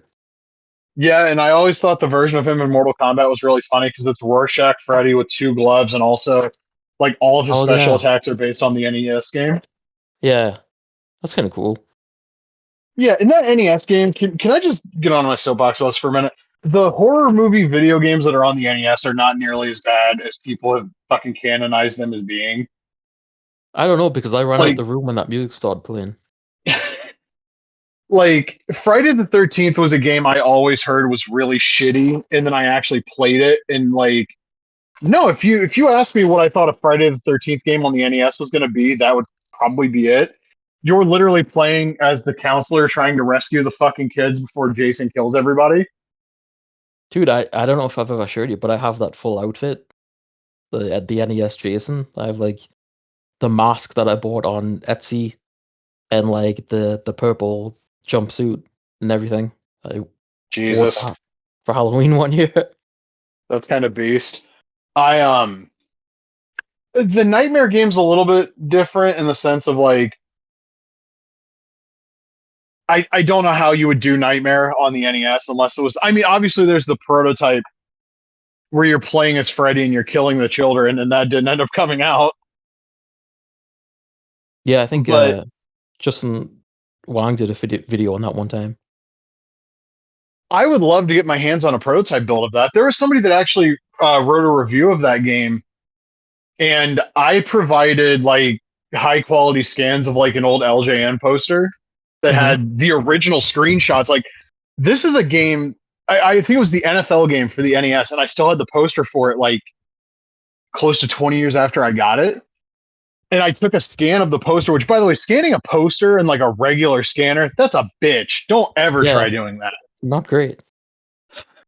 It's terrible. But I supplied like a really high quality scan of that and like all of the information about it that I had been able to find in my previous like 10, 12 years of knowing about the game's existence. And I remember at one point, and this is game facts, and this is early 2000s game facts. So like take this with like a bucket of salt, like a Mr. Fuji sized bucket of salt. But somebody claimed that like they were one of the programmers from Rare and that there were actually like plans to do a Genesis game. And like that's the only evidence anybody's ever had. It was just somebody on Hmm, GameFAQs going like, "Yeah, I worked for Rare and we were working on a Genesis version." interesting. Was there ever been Yeah, Rare's. Oh, gone has there ever been a Hellraiser game like at all? outside of a fan game. I don't know. Huh, that'd be like an interesting one. How would you even tackle that? Yeah, I don't know. That's another thing though. Early 2000s, there was like this gigantic like surge of like fan made like video games based on horror movie characters, and they all sucked. They were all terrible. Yeah, there was like Like, that. There was that Terror Dome game that was cool. oh yeah, that's like late 2000s. That game had some fucking sauce. Like that, I remember playing one of the earliest versions of that and going, you know what? Like a little bit more like time in the oven. This could be like great. And then fucking everybody that owned the rights was like, hold on a minute there, buddy.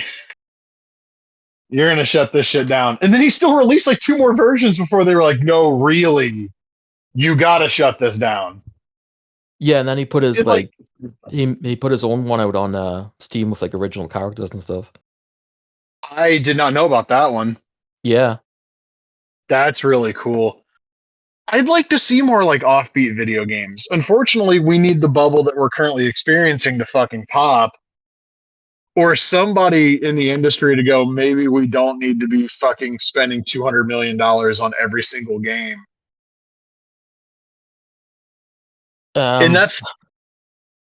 that's the problem is like everything is so short term, right? Hmm. This game has to come out and we have to tell our investors it made X amount of dollars, and if it doesn't, everybody's fucking fired. That did not happen 20 years ago. No, there was definitely room for like people to experiment, and as we said, like the budget was a lot different, and you'd have all sorts of licensed games and all sorts of shit, and it's all gone. It sucks. Like, if Ultimate Spider-Man sold as more or as many copies as like Spider-Man 2018 did, everybody at Activision Treyarch would have fucking bought like an Andre the Giant size mountain of cocaine. Like the idea that these games need to sell 5, 10 million copies, and I know that like to circle back to Zero Company, that game is not going to hit whatever EA's expectations are. I No. can I see it coming a mile away. And my only hope is that the game does well enough critically and word of mouth fucking gets some people where they need to go with that game because we saw what happened. Like EA took a roll of the dice on that Squadrons game, and everybody I know that actually got hands on that game thought that game was pretty cool, but it didn't sell because we don't live in an era where like flight simulators and shit are commercially viable anymore. That game is cool, and But I'm not even like a flight game person, but I got it super cheap on, I don't know if it was like I think it was maybe the Epic Store, I can't remember. It might have been Steam, whatever it was. But I put a good amount of time into it, and yeah, that game was actually really fun.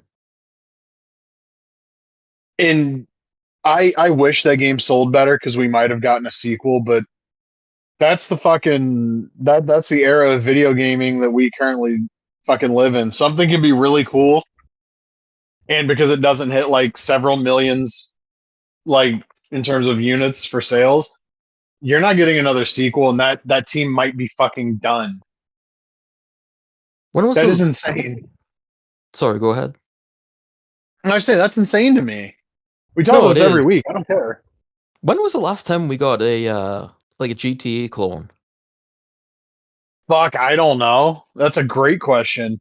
Remember when it was when you'd have all these crazy open world games? You had True Crime, you had Saints Row. The stuff would just pop up, and it'd be you'd have a variety. And Saints Row in some cases was better than GTA. You know, it was all cool shit. And now you don't get any of that. I mean, there was a Saints Row a few years ago, and I played it, and I mean, it wasn't terrible or anything, but you know, now nobody's going to take a chance on that stuff. No, and we've really hit like a saturation point in the sense of like there are a few franchises that people will go all in on like day one, and then everything else you have to hope something happens and it catches on, or you're Yeah, fucked. yeah, Like absolutely. Baldur's Gate 3, that game did gangbusters, and it also won a bunch of fucking awards. Conventional wisdom, at least recent conventional wisdom, would not have led you to think that game had a snowball shot in hell of the critical reception or sales that it got. And that should have been, and maybe it will be, that should have been a fucking wake up call to the rest of the industry that a fucking like a turn based RPG based on D&D dog walked every other big budget game that came out, Yeah, and still is. People still play that game. How many of video the game other industries. 2023? Huh? The industry's ass. Like, yeah, I know we do talk about it a lot, but like, holy shit, I hate it. Speaking of people in the video game industry, let's take a look at PWX Dave. Oh no. Still no post since March 5th.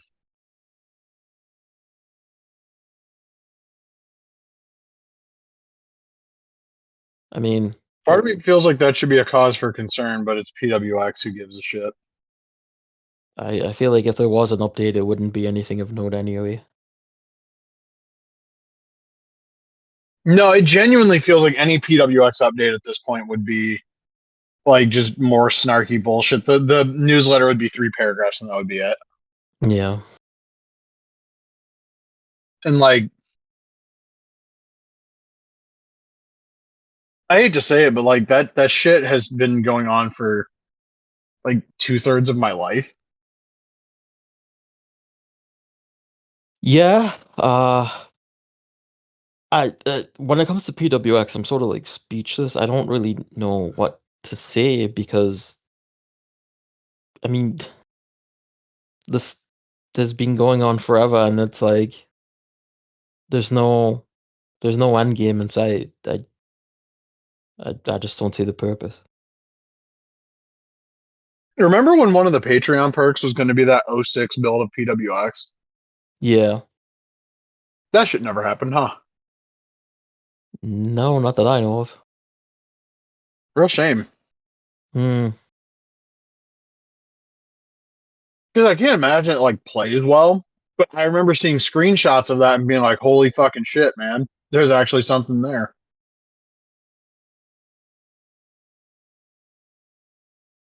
Has there been any update on Virtual Basement?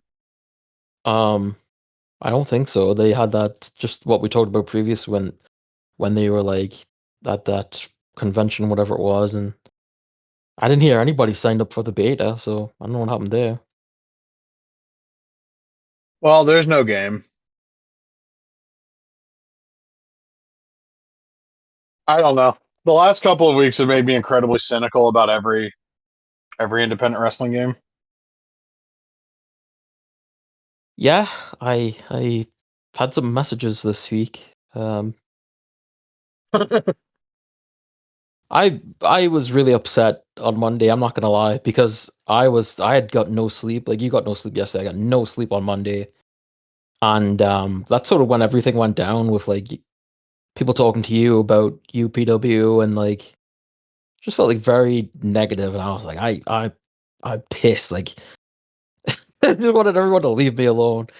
And I've got a few messages this week about back and forth, and I don't know, dude. Like I trust the people that you've spoken with in regards to their concerns about UPW, and I understand, but I don't want to bury UPW because I I mean I don't know what is going on. I've been told that once things come out, they'll things come out eventually, and you want to hope for the best. It's I don't know. We'll see what happens. We'll see how long we have to wait for something new. They announced Tony Atlas for their DLC, which was basically in conjunction with the Dark Side of the Ring episode. Um, I don't know. I don't I know. had a really fucking before I saw they officially announced. I had a really just thinly veiled, smart ass way of hinting at who he was too. Oh, I was like, "Hope y'all like feet." yeah, he should have like a 10 when it comes to like defense against like foot attacks, and like if you do the face wash to him in the corner, he just like holds onto your foot and doesn't let go. He should have his own like unique animations and stuff. No, doing any sort of like foot based attacks to Tony Atlas should immediately fill his spirit meter like fucking ripping a mask in BPW. I heard that the Dark Side of the Ring episode was good, and he's there was something about his wife on there. I don't really know all the details. I haven't watched it yet, but um, Yeah, Hulu doesn't seem to add the new episodes until the season is over, so I have to wait to hear about all of the things that are being discussed this season. I also find it like hard to want to watch Dark Side of the Ring when it seems like we're feels like we're living a lot of it right now. You know what I mean? Yeah, I mean, part of it is like I enjoy hearing the stories about people, and Yeah. also like Dark Side of the Ring Vader. Like, what do you really have there? Like, I don't what's know. Like the Perry the story about that was like he was diabetic and never did anything about it or something. I don't know. I haven't watched that either yet. and like Mick Foley? I mean, he's fat and has no brain cells left. I don't see why that's a dark side thing. No, Although I think that one was like specifically talking about the toll that the Hell in a Cell took on him, right? yeah, you definitely take a look at some of these episodes and you're like, well, what has that person done? It's Yeah, there's it's not a case of like drugs or like murder or something like that. It's just seems to be kind of just yeah, standard ordinary person in some way. yeah, like the fucking the what was it? What episode was I about to mention? It was one of the season 3 ones, I think it was. I need to go look at the episode list now. It's like, Oh, like fucking I think it was season 4, but like JYD. yeah, Like I don't I don't so much understand. yeah. It's not like a Johnny K9 story where you know That's like my favorite episode. I watch that one like twice a month. That is the funniest goddamn episode past a certain point. Not the whole part about like the family being brutally murdered. That's not good. But like we were gonna blow up the strip club. That bomb was for the solid gold. It wasn't for the police station. Like just the most accidentally based wrestler ever. And also, like, you'd expect to hear about some biker shit like this in the US. This motherfucker was in like Hamilton, Ontario, Canada, bro. Yeah, I know. It's crazy. And like, I'm glad that they did the Chris Colt episode because like that's a guy that like nobody fucking ever talks about. Mm, And I saw some discussion about Chris Colt when that episode happened. And like the FMW episode, that's cool that story got told, but also like, oh, we're gonna interview Onita and ask him about like if the Yakuza fucking had that guy by the balls, all right. And like, oh, you can just tell them I can't pay. You know that's not how it works, motherfucker. yeah. Come on now.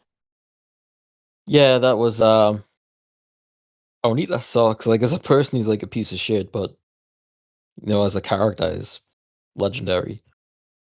Yeah, Onita's a bitch, and then I hear Wild Thing, and I'm like, this piece of shit's gonna take a bump in a barbed wire. Yeah. Do you happen to see any of the footage of Sabu's last match? I saw him taking the header when he got whipped into the shit. What did you think about that? I hope he got paid. Well, so I didn't see the full match or anything, but it was insinuated that he was maybe under the influence or something. And I saw him No like, fucking shit, bro. Sabu. well, I saw him come out and he was wearing like a suit and he was like dancing around or something. And the next thing I saw was him like jumping into barbed wire. Then that goddamn bomb where he like head just like smacks against the outside, and I was like, this dude's like 60. That's fucked up. And then I saw people like, oh, if you don't like this, then you're not really a Sabu fan or some shit. And then I saw Brett Lauderdale tweeting like, "Thank you, Sabu. This is exactly what this needed to be." And I was just thinking like, dude's 60 and just smacked his head on the floor. Like, I don't think that's as a promoter that should be something that you want. It's No. I don't know. It just Also, came off as very I was strange.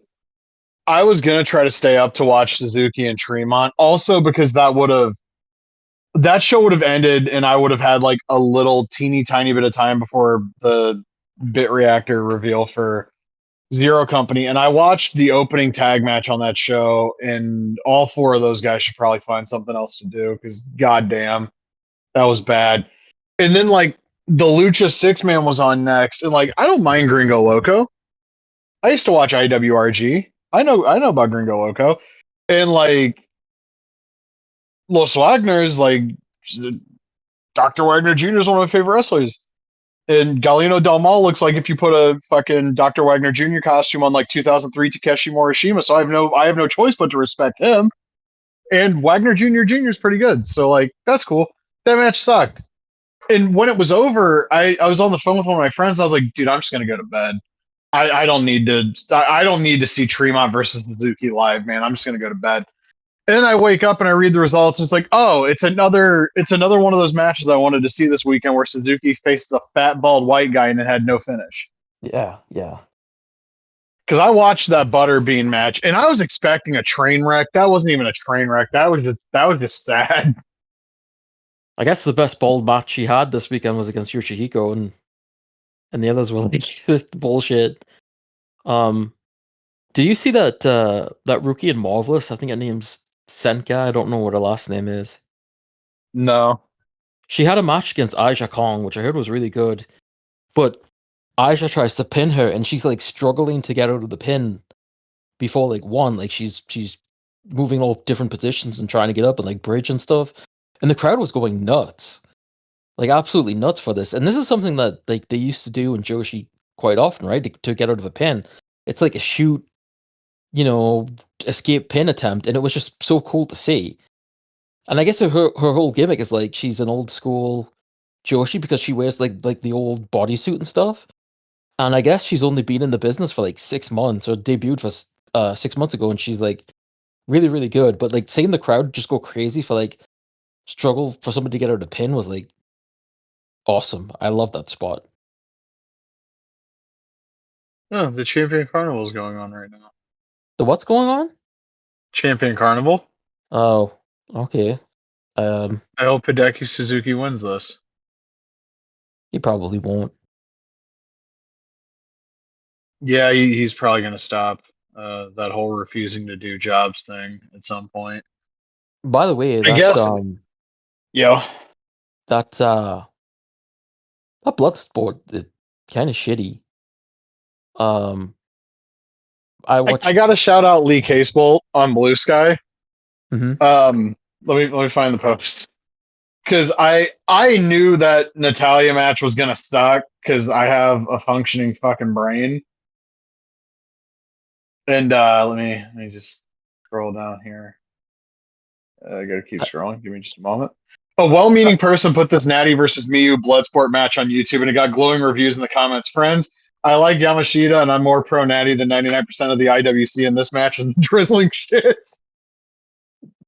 My thing about it was like, and I like Natalia as well, and I know a lot of people don't, but I have no problem with her. But like the whole presentation, like, isn't she a badass? And she comes out like giving people the finger, and she comes out to Rage Against the Machine at the start, and like it's just like it was cringe. And then the match starts, and like at one part she starts throwing like obvious like pro wrestling worked punches. And I'm like, why doesn't anyone do open palm strikes in these fights, right? Like, I mean, that was the UWFI stables. Like, people would do that, and nobody does that. They just do these crappy pro wrestling punches, and it's just like, ugh. And then after the match, she gets into a fight with like the NWA Women's Champion, and I'm like, oh god, yeah. Well, nobody does the UWFI stuff because it's not explicitly a UWF show. Then why did they mention it then? Because Barnett wants to mention on commentary, but No, it's no, not the no. same rule set.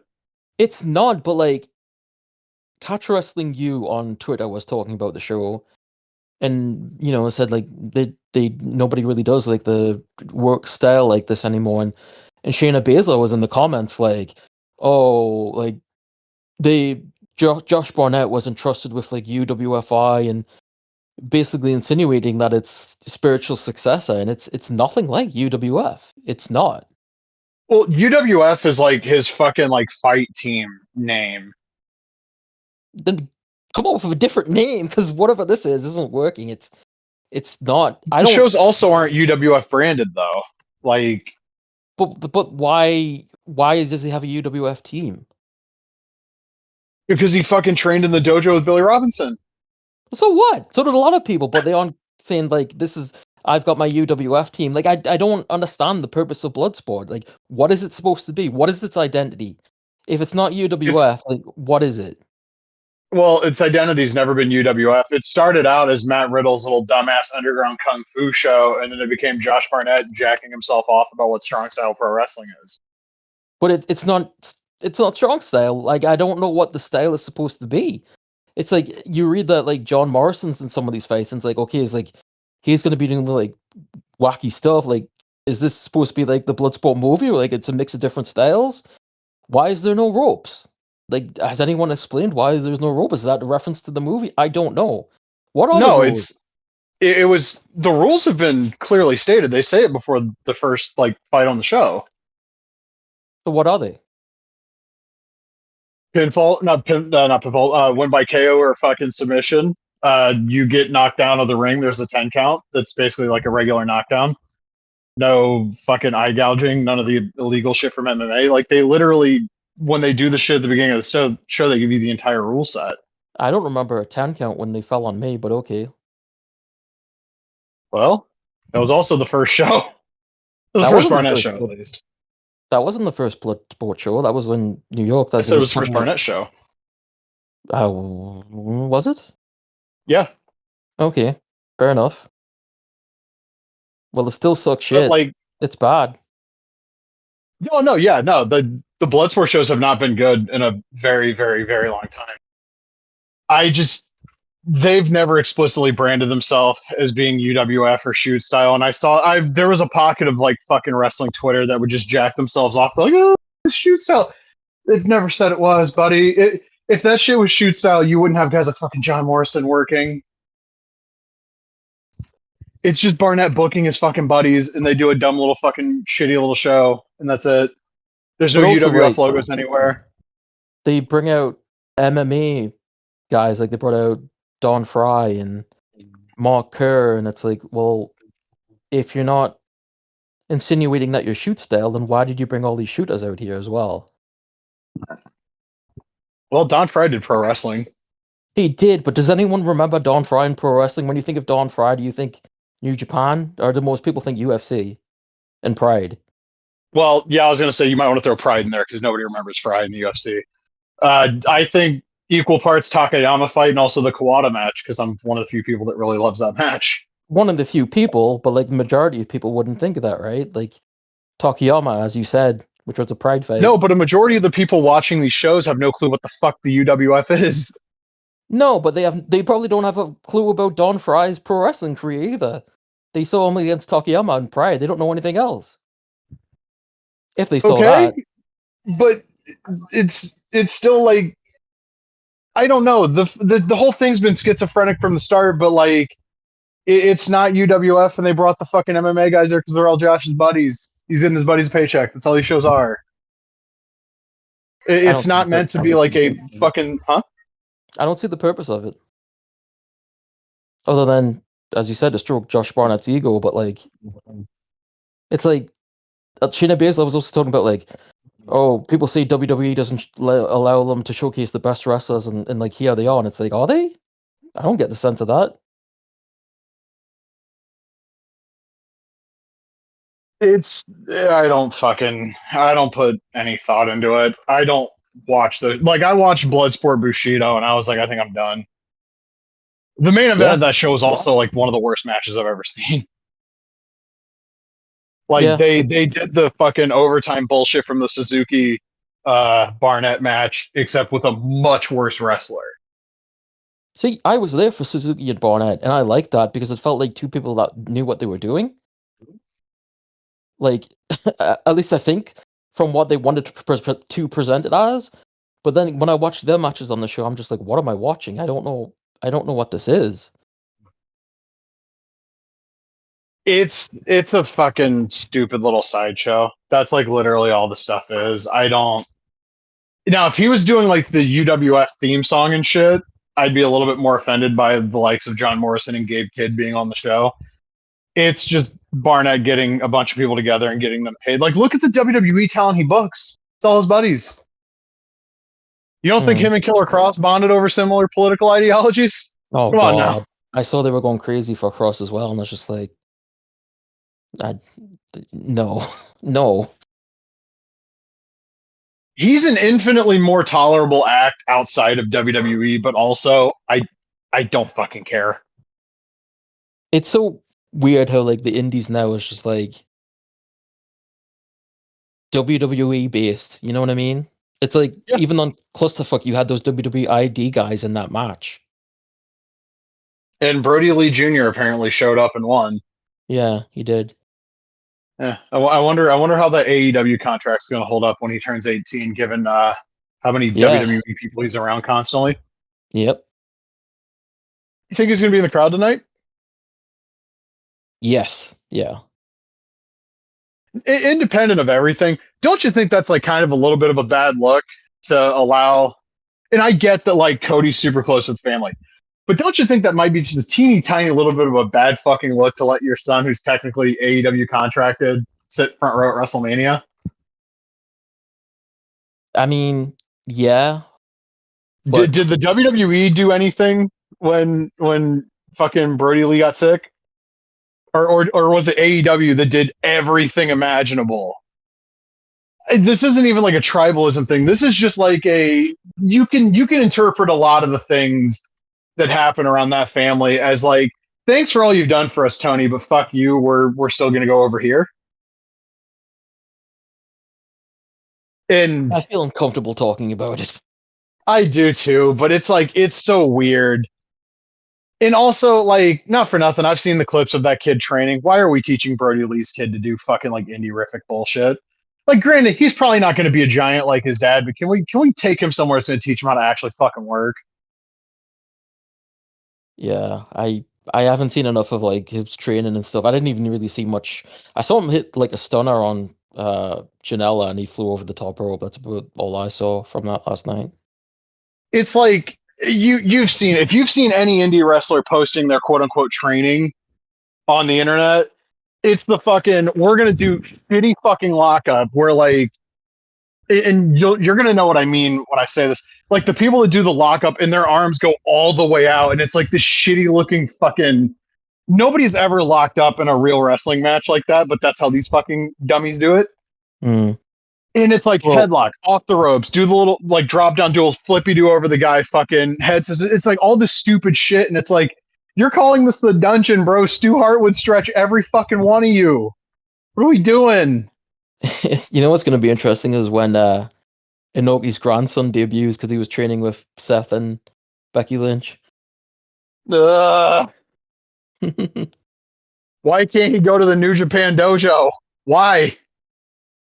I have no Give idea. me one fucking reason why.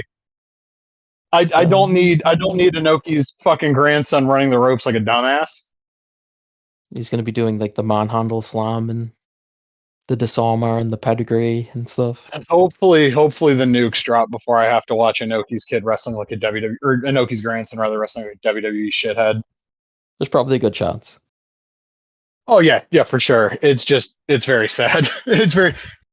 I mean, Shibata's not even the LA Dojo coach anymore. Else I would just say send him to the LA Dojo. But also, I see the quality of some of the people that LA Dojo turned out, and like, oof.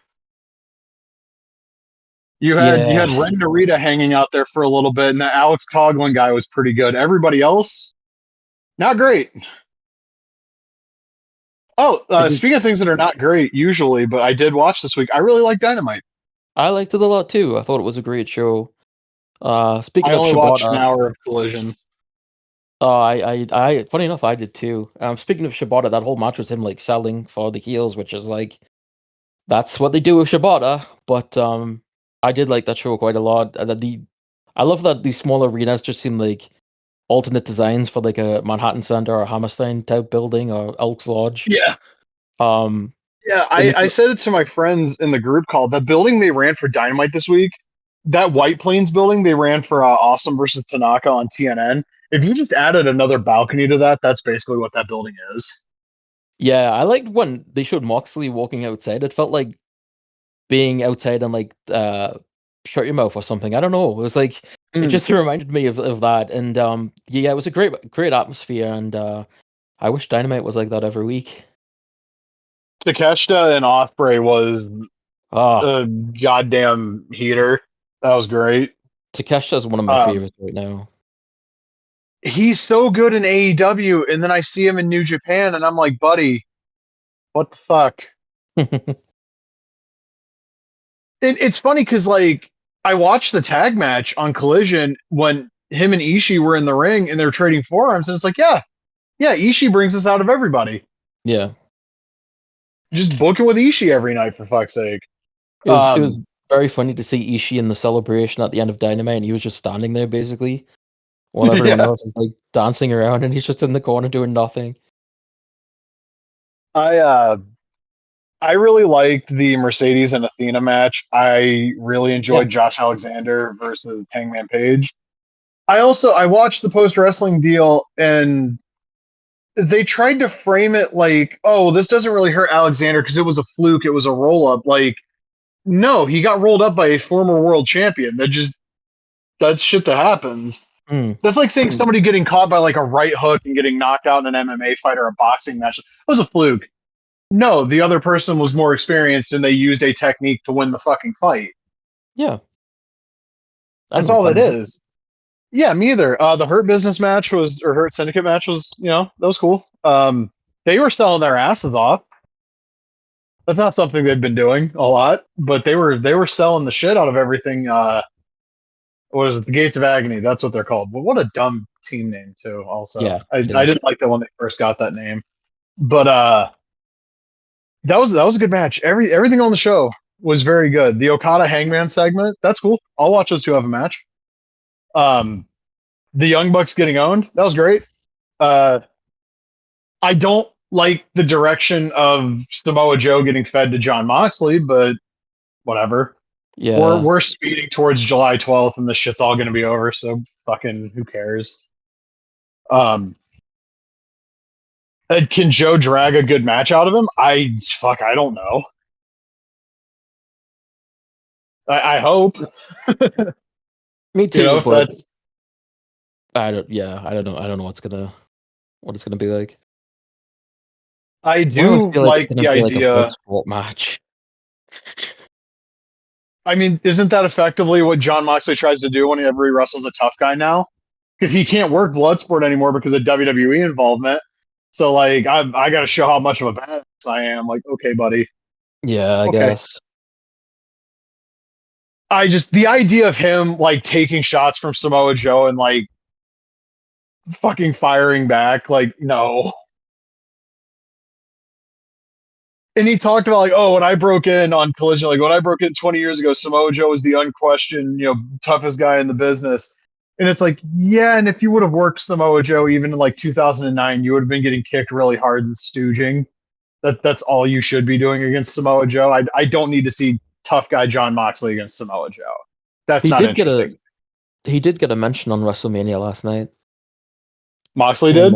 yeah, it was Seth was talking during the match because of course, and he was talking to Roman. Roman was down, and he's like, "You don't have me. You don't have the bloodline. You don't have Mox." And they did a good job avoiding him in the highlight video or the video package. Like they kept Moxley out of like all the shots from the Shield. How long did that three-way match go? I'm Mm, so curious. 32:55. yeah, I was out of it completely at one point. I mean, it was a typical WWE main event. You know, like a million finishers that people kicked out of, and then a screwy ending. You know, I'm just taking a look at the results real quick. I did see a picture of Tiffany Stratton's face all fucked up after that match. yeah, she lost a tooth, or it was like chipped or something. That's terrible. That wasn't good. That was a No shit. it was like a fighting game where two player had the same like they didn't palette swap, they just looked the same, and it was like at one point I was like, which white girl is which? Um yeah, it was a bit of a mess. Oh god, Jade Cargill and Naomi went like 9 minutes. That God bless Naomi, but I can't imagine that was any good. That was interesting. I mean, Naomi tried, but like Jade is just like She not sucks. great. I'm sorry. She did something cool at the end though. She had her up in like an electric chair position and she switched her around into a power bomb, and then she hit the Jaded, and then um her nipple came out on the entranceway at the end. Was that the cool thing, or was it everything you described beforehand? I guess it was a bit of both. Oh, um, I I thought there was something there with Jade like 3 years ago, but then they never had her stop working squashes, and every time she had a longer match, it was like, oh, she's gonna work Anna Jay, or she's gonna work Ty Conti, or she's gonna work Nyla Rose, and none of those three are going to lead Jade Cargill to a good match. It's Well, just not going to happen. I think it's worse now because she's a babyface, so they've got her selling for a lot of the time, and it's like She's not good at that either. no, and you don't even want to see her in that position anyway, right? Like you kind of just want to see her to plow through people, and that's not what they're doing. So Effectively, she's China. Like I don't want yeah, to see her sell, exactly. and I don't want to Yeah, see her go longer than 5 fucking minutes. yeah. Unfortunately, it's 2025, and a lot of people like there's a generation of wrestling fans that aren't used to that presentation. Hmm. So like, could you get away? I mean, WWE fans will take whatever fucking slop you hand them. We know this for a fact. But like, can you get away with that now? Crowd wasn't into it at all. I'm not shocked. Apparently the crowd were really tepid during the New Day winning the tag belts, so I'm glad they turned on Big E and everything, and it led to absolutely motherfucking nothing. They tried. I mean, like the War Raiders did all like their, the well, I don't even know their names. Eric And and Ivar. Now, which one's which? I don't fucking know. Ivar's the big dude with the beard and shit, the long hair. And then the other one's Ray Rowe. Okay. Yeah, he did like his moonsault and stuff. I mean, they tried, but it was just like, yeah, the crowd was dead. They also came out dressed as Clash of Clans characters, and I've realized one of the things that bothers me about WWE is that I don't know if it's the same for you, but when I go to the movies, before you get trailers, you still get like 10 minutes of like commercials. There's like car commercials and there's commercials for Coca-Cola and this and that. That's what it's like watching a WWE pay-per-view. It's like a Yeah. match ends, and then you get like, here's Jey Uso selling Slim Jims, and then here's, you know, Jey Uso selling Snickers bars, and then here's a video package, and it's like that when it's like waiting in a movie theater for something to happen. It's very much paced like UFC. Yeah. Yeah. Oh, Dana White was there too. They showed him. They showed him at the start of Gable and Phoenix, and the reaction seemed kind of mixed. And then they showed him again after the match for some reason, and he got a lot of boos. So that match got 8 minutes. That match got 8 fucking minutes. The show was like 4 hours, was it not? Yeah, way too short. Yep, and Gable did a like a well, looked like he was gonna go for a moonsault, but then he flipped over and did like a senton, which was pretty crazy. Um, it was okay. I mean, they didn't really have enough time to do a lot, and Phoenix losing was uh That weird. racist ass gimmick has to go. The thing, it was so crazy too. Like when people were talking about the acquisition of AAA, and they're like, "Oh, um, well, Grand Americano, ha ha ha, he's gonna be big and stuff like that." And it's like, Jesus Christ, dude. It's I don't know. It's like they don't know shit all about I mean, Lucha, and they're talking about this. AAA was the company a few years ago that had like their American heels coming out in like Trump shirts. Yeah, yeah. Um, and now a company that's swallowing Trump, is owns them. It sucks. That's what I think is shitty about it. Oh god, tonight's card. This sounds brutal. What's on top we for got tonight? we got Io Sky, Bianca Belair, and Rhea Ripley for the women's world title. We've got Braun Breaker versus Penta versus the Damon versus Dominic Mysterio for the IC title. We've got AJ Styles versus Logan Paul. We've got Damian Priest versus Drew McIntyre in a street fight. Liv Morgan and Raquel Rodriguez versus Lyra Valkyria and TBA, which I thought was supposed to be Bailey, Oh but my god. maybe is Bailey Yeah. hurt? No, apparently she is not. So they did an angle on like the pre-show where Bailey was attacked by backstage. She was on the ground and Liv and Raquel did it, and then Aaron Pierce said to Valkyria, he's like, "I give you 24 hours to find a new partner." And apparently, this was the plan all along. Um, they were seemed like they were going to do Bailey versus Roxanne, and then they put her in this tag match. But like, yeah, for months it's been like she's not actually going to work the show at all. It seems very much like Becky Lynch is going to be Lyra's partner. So that sucks for Bailey. I mean, it's WrestleMania, and they've said you've had a match this time, and you're just going to be pulled for apparently no reason. I guess. I mean, other than Becky returning, but like, you'd think they would have a better way for Becky to return than this. I mean, that sucks. Hey, so if it's Becky, do you think the heels are going to stand there like smiling, like, oh my God, I'm so happy to see you before they get squashed in 30 seconds like Bianca Belair did at SummerSlam a few years ago?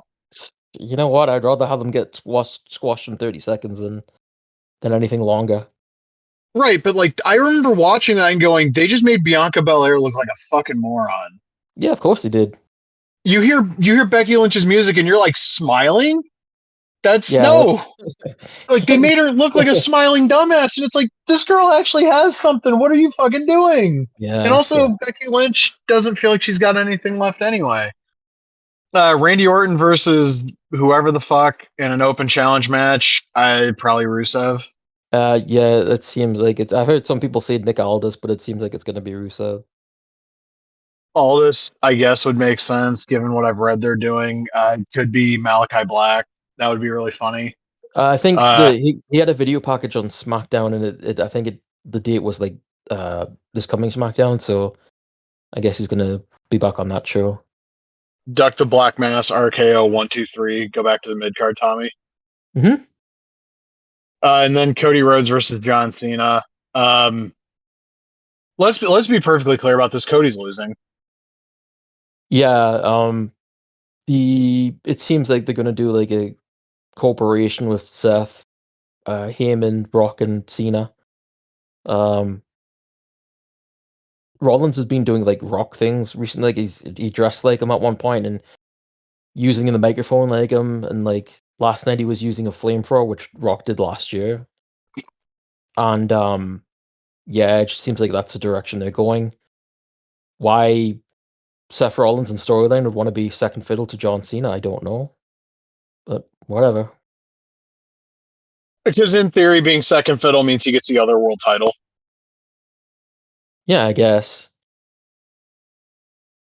I just looking at this card, man. the Fucking women hell. the women's triple threat should be good, but like the way they've been building it is that they're both overlooking Io. So if she loses, that it sort of defeats the object of what it seems like the story they've been going with. Um, but I truly don't know if she will win because it's WWE. So I man, I don't know. This card looks like ass. yeah, that last night did not feel like a WrestleMania. I mean, it didn't even start with pyro. It was like, of course, Triple H came out, and yeah, I mean, like the crowd was dead for a lot of it. It was funny because the Hall of Fame class came out. They showed Lex Luger in the video package, but he wasn't there.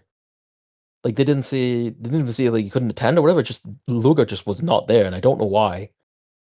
Um, and Triple H shook Brett's hand, and like Brett sort of rolled his eyes when Triple H walked away, which was kind of funny. But I mean, you're there.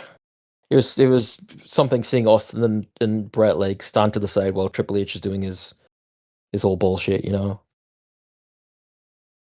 Yeah. Also, I think I've mentioned on the pod before. There's a person that does like the restoration project for like old shows, and of Hmm. all weeks for him to show this stuff off, he dropped that he did a restoration for Mania 4, 5, and 6, Oh, okay. and I was like, man, I. The biggest problem with this is he did the like original like VHS box art for these two, Mm. or at least for the front, and I'm just sitting here like I don't know. I'm not supporting WWE by buying these, but like goddamn. Where was that post? Is that like an XWT thing or? No, it's like a Crazy Max offshoot kind of thing. Ah, okay. That's Yeah, interesting. these are so it's like he does like two versions. There's like one where you just get the show, and then for like $20 extra, you get like the fucking all the contextual like build and shit for the shows, Yeah. which is neat, but like goddamn, it's expensive.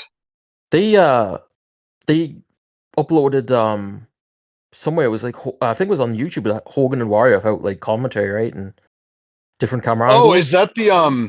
is that the fucking the hard cam version that was on the Yeah, yeah. second Warrior Blu-ray? Yeah, so he I'm assuming he's got that as like a special feature, right? Let me take a look because I almost bought that second Warrior Blu-ray back in the day, specific because like I didn't give a fuck about the documentary. Hmm. Let me take this. God, there's so much shit. There's so much shit here. What the fuck?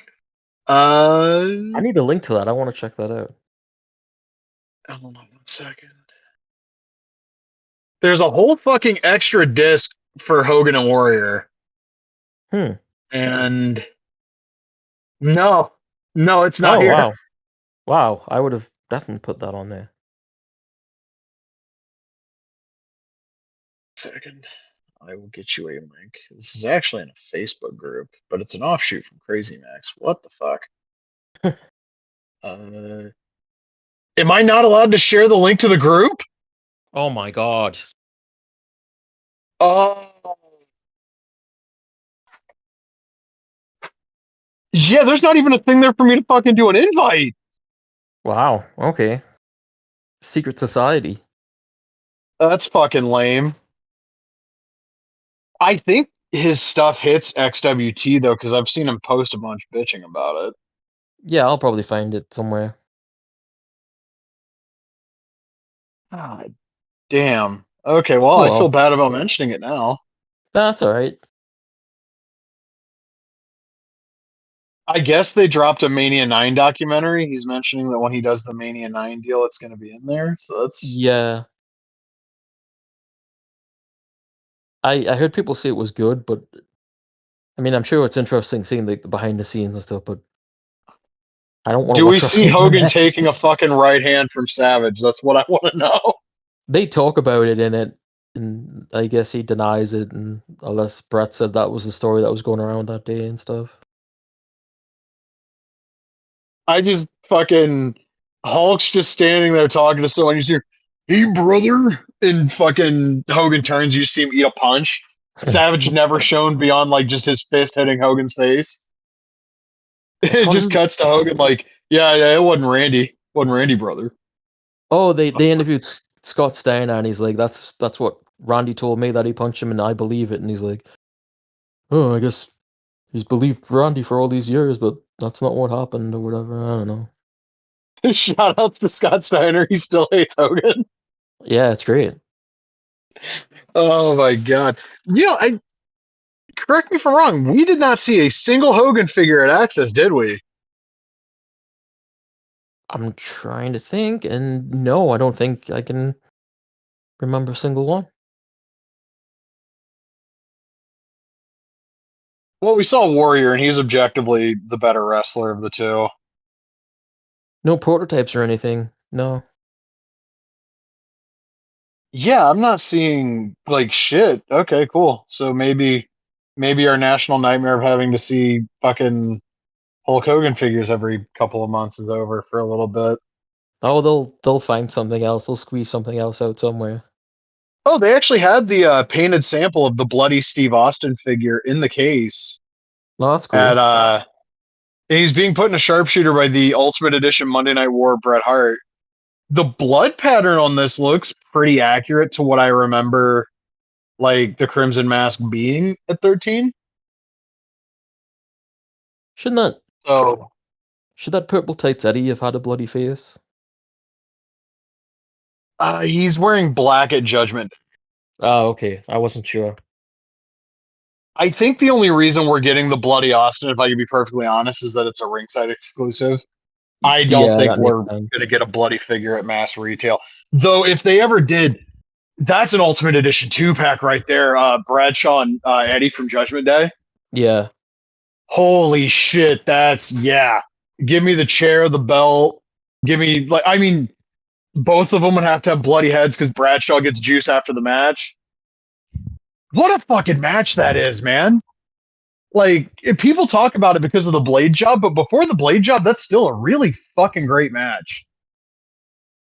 Yeah, and I did not enjoy SmackDown much at that period, but for sure. Oh no, like once Heyman's gone, it turns into fucking Blue Raw, and like I hate to say it, like Bradshaw and Eddie are like the only things that show fucking has. Yeah, I hate that era of SmackDown. I was talking with somebody about this though, since they did the bull rope with Eddie. Can we get an Ultimate JBL? I mean, realistically, they have the Solo Sokoa body.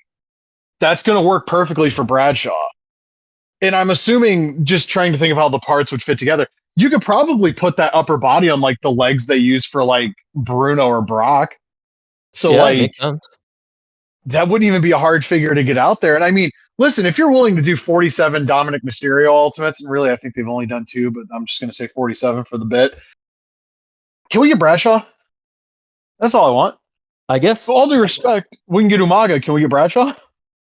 yeah, he'll be like the first AAA figure because I guess their TV show ended last night with him saying he bought the company or something. So Oh Lord.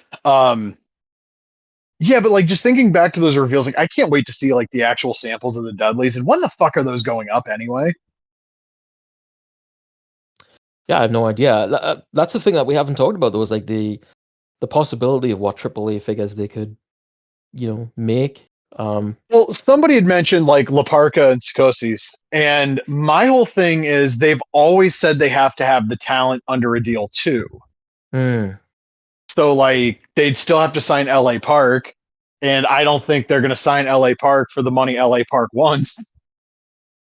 that's true. And LA Park makes a fuck ton of money just being LA Park. So like I mean maybe he would sign the deal, but also he doesn't really seem to give a shit about anything north of the border, and I don't fucking blame him if he's making that much money. Yeah, I want to say, but the video they did for Worlds Collide, I think at the start of the video they show masks and it was like Ray, somebody else, and then Psychosis. Mm. So Is there a maybe there's Sikosis currently in AAA? isn't there's the original Psychosis back in AAA? I have no I idea what's know going he on had in like AAA. yeah, well, fuck, nobody does. No, um, I know that he had some health problems a few years ago. Here's the thing, though: he's represented by Master Public, right? so if they signed him, we could still, in theory, get a boss fight figure of him, which Yeah, would smoke whatever the fuck Mattel's going to give us. that's true. Unless, actually, I'll put an asterisk on that. Maybe if Magic got to do a Psychosis in the Monday Night War line, but even then, I still think articulation and general detail wise, boss fight would still lap whatever Mattel gives us. Yeah, as long as they've sorted out whatever issues apparently they had with Vampiro, that was disappointing to hear. Are we gonna get Wait, Vampiro what? on WWE TV? The Oh Vampiro God, yeah. figure. There. Some people were saying there were issues with that, so I hope whatever Oh, what happened with that is done with. okay, right. Yeah, no, I thought you meant there were like issues with Vampiro and boss fight. I was about to say like, No, there's just issues with Vampiro in general. yeah. He's gonna show up on What a WWE TV, and God, I would actually be down for Vampiro do some stupid skit on like NXT or something. that would be terrifying. I don't think we should we shouldn't allow Vampiro on broadcast television in 2025. I Also, the Hardys are back in the farm now. Are they going to be the next Ultimate 2 pack after the Dudleys? I could see it. Makes sense. I Listen. They've had access to the Hardys before, and they fumbled the fucking ball on doing like okay, you do the Team Extreme, you do the Double Slam 4 2 pack for Ringside because that's for whatever reason Ringside's had those attires done like 2 different times by 2 different companies of 2 different lines. The next Hardys that Ringside gets, because they're gonna get them again. It needs to be full on 2001 Hardys. Hmm. The closest we've ever gotten was that Jeff figure that came with Triple H. That yeah, okay, you can take the jersey from that Jeff and put it on your Matt Hardy figure, and then you kind of sort of have the Hardys, but that's not the same fucking thing. That's not the I same thing mean, at all. I wonder if they'd put them as part of like the Night War line as well. I could see Elite Hardys in that line for sure. I Yeah. mean, they'll sell. Yep. They would absolutely sell. I mean, Legends line as well. Those feel like a no brainer for that line too. Yeah. I feel kind of icky saying I want WWE action figures, but at this point, I said this to one of my friends yesterday. Like, action figure collecting is one of the very few things that gets my mind off of wanting to just stick my head underwater in the lake. So, like, my morals might be questionable in terms of what I choose to purchase, but at the same time, Well, I I mean, don't know, man. we've talked about this before. I mean, if you think about it, yeah, they've shown their ass this week and shown what they are, but I mean, we've known that for a long time. But like Yeah, anything you purchase from anywhere is could be questionable. Like we saw I those. literally talked about Star Wars stuff I wanted to buy. Disney's not a good company. Yeah, exactly. And I mean, we talk about like the Bloodsport figures. Like there was news about Van Damme recently that came out that said he was having Sex sex with trafficking. women that were trafficked and he was aware of it. And I saw that Guile, that Player 2 Guile and GameStop yesterday, and I was like, remember when I was talking about putting like the Van Damme head on that? And I was like, that was a cool idea. I was like, oh god, no, never mind. Um, but there's like a lot of shit that you own, and those people are terrible. There's movies that you own that were produced by Harvey Weinstein. It's shit, but that's the way things work, unfortunately. Yeah, yeah. There's no ethical consumption under capitalism, No. honestly. But I really do hope. They said on the panel that we were going to be seeing stuff very soon from Zero Company. So Right. hopefully, I don't know when the next big event would be, but like I want to see like a 5 minute clip of like a mission. They are they not doing celebration later in the year in the US or anything? No, so the next one's 2027 in LA, Ah, okay. which I mean that game's already going to be out by that point. Probably Comic-Con, right? Yeah. I don't know how much they actually do for Star Wars stuff. Like I know that Hasbro shows off like Black Series and stuff, but then again, Comic Con's not inherently about comics anymore. It's more of just like a general nerd convention. So, Yeah, and there's also a Summer Game Fest, so they could show it off there as well. mm. Does EA have a good relationship with Jeff Keighley? Do we know? I don't really know. I think maybe they've showed like Battlefield stuff at his things before. Okay. I worry that like I worry that like EA is like persona non grata, and justifiably so for all of the like fucking layoffs and shit. Yeah. I I I just mean, he's done shows before where he talks about layoffs, and like later on in the show has had like shitty companies with a lot of layoffs and their products and stuff. So I I, there was something a few years ago. When did they show the Jedi sequel, Jedi Fallen, whatever it was, not Jedi Fallen Order. Survivor. Yeah, didn't wasn't that at some sort of event or something? Probably that might have been like a Game Awards thing, actually. Yeah. Yeah. I think actually that was Summer Game Fest. I could be wrong, but I think it was. Mm. I I need to figure out a way. We're just not gonna say anything explicitly on the air. I need to figure out a way to rip some YouTube shit because they've they've not put the VOD up for the panel for Zero Company, and I really don't want to have to YouTube fast forward through this 7 hour video for like a 40-minute presentation. You get YouTube Downloader. It works really well. And it also works on other sites too. I am going to look into this now. Um, Also, that panel was hosted by, I believe her name is Lucy James from GameSpot. Oh yeah, she's from Newcastle. Okay, I was trying to figure out where exactly that accent would have been from because it sounded at points like she might have been Australian, and I was like, I don't think that's quite it. No, no, she's from like the same area as me. Yeah, she I've made some references and she's got them, which was cool because I didn't really live there, so yeah, she's definitely a Geordie. Huh. Yeah, I don't know why the hell I initially thought Australian. That makes way more sense. I think she's lost a bit of her accent being in the US for so long. Yeah, that's a weird thing that happens.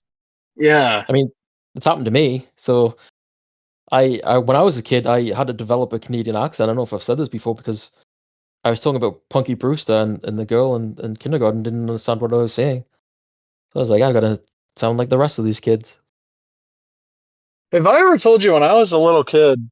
Hold on, I gotta open some shit for my mom real quick. Okay, well, it's one of those like full gimmicks. Oh, there we go. I'm gonna take a handful of this shit real quick. Cool. Um, when I was a little kid, you might be able to figure this out from the way that I sound now. I don't know how the fuck, but I had like a really like thick like southern thing going on with my voice. Mm-hmm. Like when I would talk, if I talked really fast, people couldn't understand what the fuck I was saying. So Like like, Boomhauer? not Boomhauer, no, no, not that level. Oh, okay. But like around like kindergarten, I was like I started to realize like people are making fun of me because of the way I talk. Hmm. So like I talk really fast now, but like this is nothing compared to how fast I talked when I was little. Like I started I had like slowing my shit down so people could actually understand me. I And also also had I like tried to sound less like a redneck. I think I still have like a bit of a speech impediment, so I used to say three, and like people would say that's not right. It's supposed to be free. You know the difference between FR and TH, and Yeah. that was annoyed me when I was a kid. But I still use like a full on Canadian accent. I don't on the show, and don't ask me why. It's I just like, wish you did because that would be a great bit. well, like for instance, um, my friend who I've grown up with since he was like 5 years, since we were like 5 years old. He's only heard my Canadian accent except for when I'm with my parents. That was a bit of it right there. Um, but like I got so used to like having to use that in public, and then I would go home and speak with, I mean, what I sound like now. Um, and it's just a weird thing. It makes me feel like I'm like bipolar or something because having like two different accents. But it's like I felt like I needed to. Um, Even with my ex, like I would never use my accent around here, and she's so at one point she's like, you don't do that around me," and I was like, "Oh, sorry." It's really weird. Like did I ever tell you I had a friend that used to like kayfabe that he had a stuttering problem when he was a kid? No. Okay, I saw him post on Facebook yesterday. This kid was like his mom and my mom were really tight, so like it's one of those things where like by default that's your best friend when you're little. Yeah, right. By the way, the friend that I'm referencing, last week when I talked about the Hulk movie or whenever that was, and I Mhm. went back the next day and watched Legally Blonde with my friend, same friend. When we were little, and I never understood why he would do this like really fake stutter. And I just thought that's like I'm talking like Bubba Ray Dudley was a realistic depiction of somebody with like a stuttering affliction than this kid ever was. And also I there's so many like weird little quirks with this kid. He used to I'm trying not to be like real explicit about this. He used to have an accident whenever he didn't want to be at school. Hmm. And I for the longest time swore off eating the biscuits and gravy from Burger King because and by the way, my friend laughs about this every time I talk about him or talk to him rather I bring this up. And he just laughs it off like, yeah, I used to do a lot of dumb shit when I was little. But I'm sitting there eating my breakfast, right? And his dad comes into our house. And I'm like mid bite, and he's like, he fucking shit his pants in school again. And I was just like, okay, I'm done eating. And when we got a little bit older, I was like, what was that about? And he's like, you know what's crazy is half the time I just lied about doing it so they send me home. And I was just like, half the time he's like, oh no, some of the times I really did it. But like once I realized if I did it, they'd send me home without asking. I would just say I did it. I'm like, that's Nice. fucking brilliant.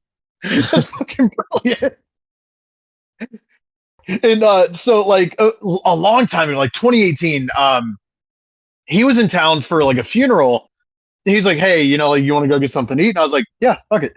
And we were sitting there, and like this was the first time I met his fiance, and like for whatever reason he just starts talking and it's like she's not there. We're just running back like the whole entirety of all of this shit, like the stuttering problem, kayfabing shitting himself to get out of going to school and all this stuff, and she's just looking at the two of us like we're aliens. Oh, and I brought up the fucking the Hardy Boys figure fed story too that I told a few months back. Right. We were just like we're in this Chinese restaurant just laughing our ass off while the staff is just looking at us like we brought those guys Pepsi. What the fuck is going on here?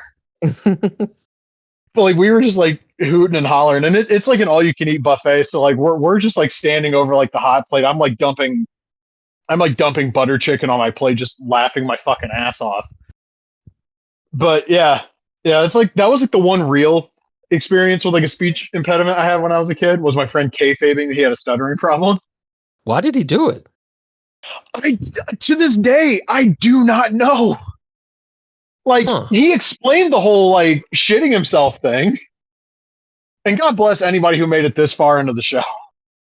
But like he explained the like shitting himself thing. He didn't explain like the because in like '02 when he would be at my house like literally every Friday night, and if like he wasn't over here, I would just go down to his house to hang out for like a couple of hours. Like sometimes I would just be like, yeah, I'm going to Scott's, and I would literally just walk like by myself through a shitty part of my town where a bunch of people I didn't like lived, and like none of this dawned on me until 20 years later. Right. And I remember just sitting like, hey, dude, remember when you used to stutter? And he just like laughed. He's like, oh, yeah, I remember that. And I'm like 11. So this is like '02. And I'm like, what the fuck was that about? And he was like, yeah, I used to do that, huh? Yeah, I understand the shitting. I don't understand the stuttering. Yeah, because like the shitting yourself you get out of school. Like, Yeah. that's brilliant. But like, I never understood why he stuttered. And then like, I didn't see him for like a year. And then I went to his birthday party and he wasn't doing it anymore. And then like a few years later, I was finally like, yeah, what the fuck was the deal there, bud? Yeah, you don't get taken out of school. They just put you in speech therapy. Yeah, they just put you in like they put you in speech class. Yeah. Huh. Yeah, I Weird. don't I never understood. Yeah, like next time I see him I'm going to have to be like, "So, no, really, man. Like what the fuck was that about?" Maybe he just got like kicked by a mule and it fixed itself or something. My thought was like it was one way for him to get like a reaction from his parents, maybe. Oh, I don't maybe. know. Hmm. I don't know. His dad was kind of an asshole. I'm not going to lie. Like he never acted like an asshole to me, but I watched him be an asshole to everybody else, and I was just kind of like, yeah, I don't like you. Like I Yeah. would go over to their house and he would try talking to me, and I would just be like, yeah, I'm gonna go play video games. I Also, remember funny like story. yeah, Oh, go go on. ahead. No, it's all right. I remember going over to my friend's house. This was when he lived across the street from like the pool, and like we went up to his room because he had like a bunch of my like figures. He's like, yeah, can I borrow some of your wrestlers? I'm like, yeah, fucking dude. I have like I have like 200 of these things. I don't give a shit. And he was like giving them back to me. And this is like the summer of '02, and this motherfucker had like one of those like wood panel like 1980s TVs that had like the knob on the side and Mm. shit. Yeah. And I hadn't seen one of those. Like my grandma had one of those when I was little, and they put it in the garage because like there was no safe way to dispose of CRTs in the little area my grandma lived in. But he had that thing. It was like working. It was '02, and I was like, how the fuck? And I remember we had the idea like if I ever stayed over at their house, like I'm bringing the VCR and we're gonna watch like old wrestling tapes on this because that sounds like a fucking hoot. Oh yeah. Because it was like a color TV kind of, but it was like really washed out and it was almost basically black and white. So like That sounds great. yeah, like watching like Coliseum videos on that sounded like it would be fucking trippy as hell. Yeah. And then we never ended up doing it. I mean, they moved out of that house like a couple of months later. They didn't stay put for super long. It was like one of those things. Mm. And oh, did I reference last year? One of my friends called me from prison the day Sting retired. I think I might have talked about that on the show. Yeah. Um, he called me again recently, and I was like, okay, the first time he didn't ask me for money, I'm pretty sure it's gonna come up, and then he did, kind of. And he's like, oh, no, nobody will send me $20. Nobody will send me $20, and I'm like, dude, I got bills to pay, dog. I'm sorry. Like I work in retail. Like I don't have. And this motherfucker had the audacity to say, well, what bills do you have? And I was like, you want an itemized fucking list of all my monthly costs, motherfucker? Is it true that he got out of prison by shitting his pants? I should have suggested it to him. Yeah, different friend, but like, yeah, I should have suggested that to him. That's how you get out of everything. Yeah, honestly, Yeah.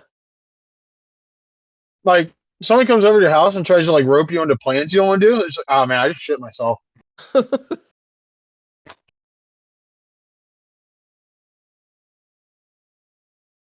That's where we're at with this podcast for everybody listening. Oh my god, is there anything else? No. I mean, I could rant more about Bloodsport if you want me to. No. The 27th is All Star Grand Queendom from Stardom, which is like my WrestleMania. Uh, like every match on that card is like could be really, really, really good. And I'm thinking about maybe taking the day off work the next day just so I can try and watch it live. I'm super, super hyped for that show. I think that's it. I'm trying to think if I've got anything else. Because I know the second we stop recording, somebody's gonna fucking reveal something. Someone's gonna post something. It always happens. Hold on. Checking Instagram right quick. Oh, the one Italian girl from Degrassi, The Next Generation, posted something. That's nice. A lot of white women on the Instagram. Uh oh, if you want to know what's going on in AAA right now, JBL ended the AAA TV episode cutting a promo about him acquiring AAA, Alberto being a legend, and Mexico being a third world country.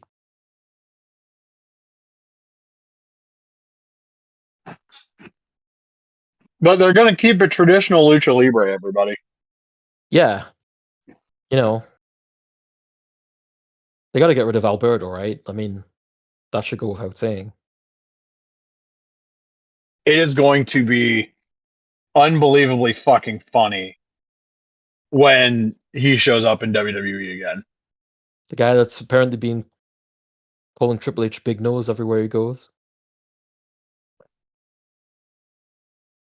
I mean, CM Punk's had a lot worse shit, Oh, that's and now true. he's fucking kissing Triple H's ass. Yeah, but it's like there's a lot of things that Alberto has done that have. Yeah, no, I would not bring him back. No, But I mean he shouldn't be anywhere right now. You know, I can think of somewhere he should be. It's where prison he's going. Well, first, but until he shits his ultimately pants. hell. Um, I think Marty Skrull works for AAA as well.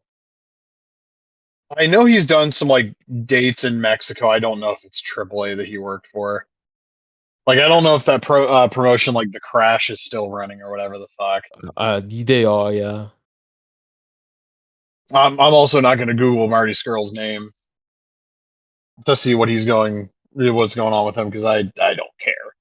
No, He fucking sucked. I actually do think Conan booked him for AAA. Yeah, that honestly doesn't really fucking shock me. Conan's a dumbass. I How long don't did it care take about his Conan? fucking. As long as Rey Mysterio has a job. Oh, fuck. Listen, I don't necessarily enjoy Conan, but if he shows up anytime ever on WWE television, he needs to have the Filthy Animals theme song. That's true. That is one of the funniest songs ever. Well, they're not gonna let him use the song from Rocky Eye of the 4. Tiger. Oh, did he use that? Yeah, he did, right? There's Yeah. the Rocky 4 song was the start of the show, right? It was like the Yes. war from that movie. Yeah. Yeah. It's the promotions TV used to use that as a theme song, but that also was just like the theme song for like Antonio Pena. Yeah, that's right. And she didn't. His widow or sister or whatever the fuck didn't have the urn last night No, apparently. it's in the WWE archives now. Oh fuck! They did an angle where the American group fucking smoked the ashes, quote unquote. Oh God. Yeah, it's Triple A. Traditional lucha libre though, brother. Yeah, right. Oh, also, I don't know if I referenced this last week, but I did end up purchasing the Inoki Blu-ray from CD Japan and spending a little bit more money in the process. But Yeah, you sent me that, and I was just like, I knew it was coming. Without a doubt, I knew you were gonna buy it. that Amazon pre-order was never gonna hold. No. Because like I was sitting there and I was looking at the money and I was like, oh, what the fuck? So I have the Otani DVD in my cart on CD Japan, and there's a note that says this order ships duty free to the U.S. Oh, that's cool. Hold on, let me add that Inoki Blu-ray back to my cart real quick. I'm trying to see something now because I I got don't really want to have to. I don't really have to pay duty on this. Oh no, it's so I have the Inoki Blu-ray and the Otani DVD in my cart, and it still says duty free. So let's fucking go. What were you saying? I I got my the Michinoku Pro Show. It's right here. What's the date on this again? Like I said, this wasn't even listed on Cage Match. It's 12/21/1999, and thankfully there was no like custom fees on that or anything. Came straight to the door, so that's cool. I'll watch this later. What's on the card? Well, I only have the backing in Japanese right now. Uh, Oh shit. Chaparita, sorry, I think I said that name correctly for once. She's in one of the matches here. Shima. Main event is Naniwa, the heel version of Grand Naniwa. Magnum Tokyo is listed for a match here.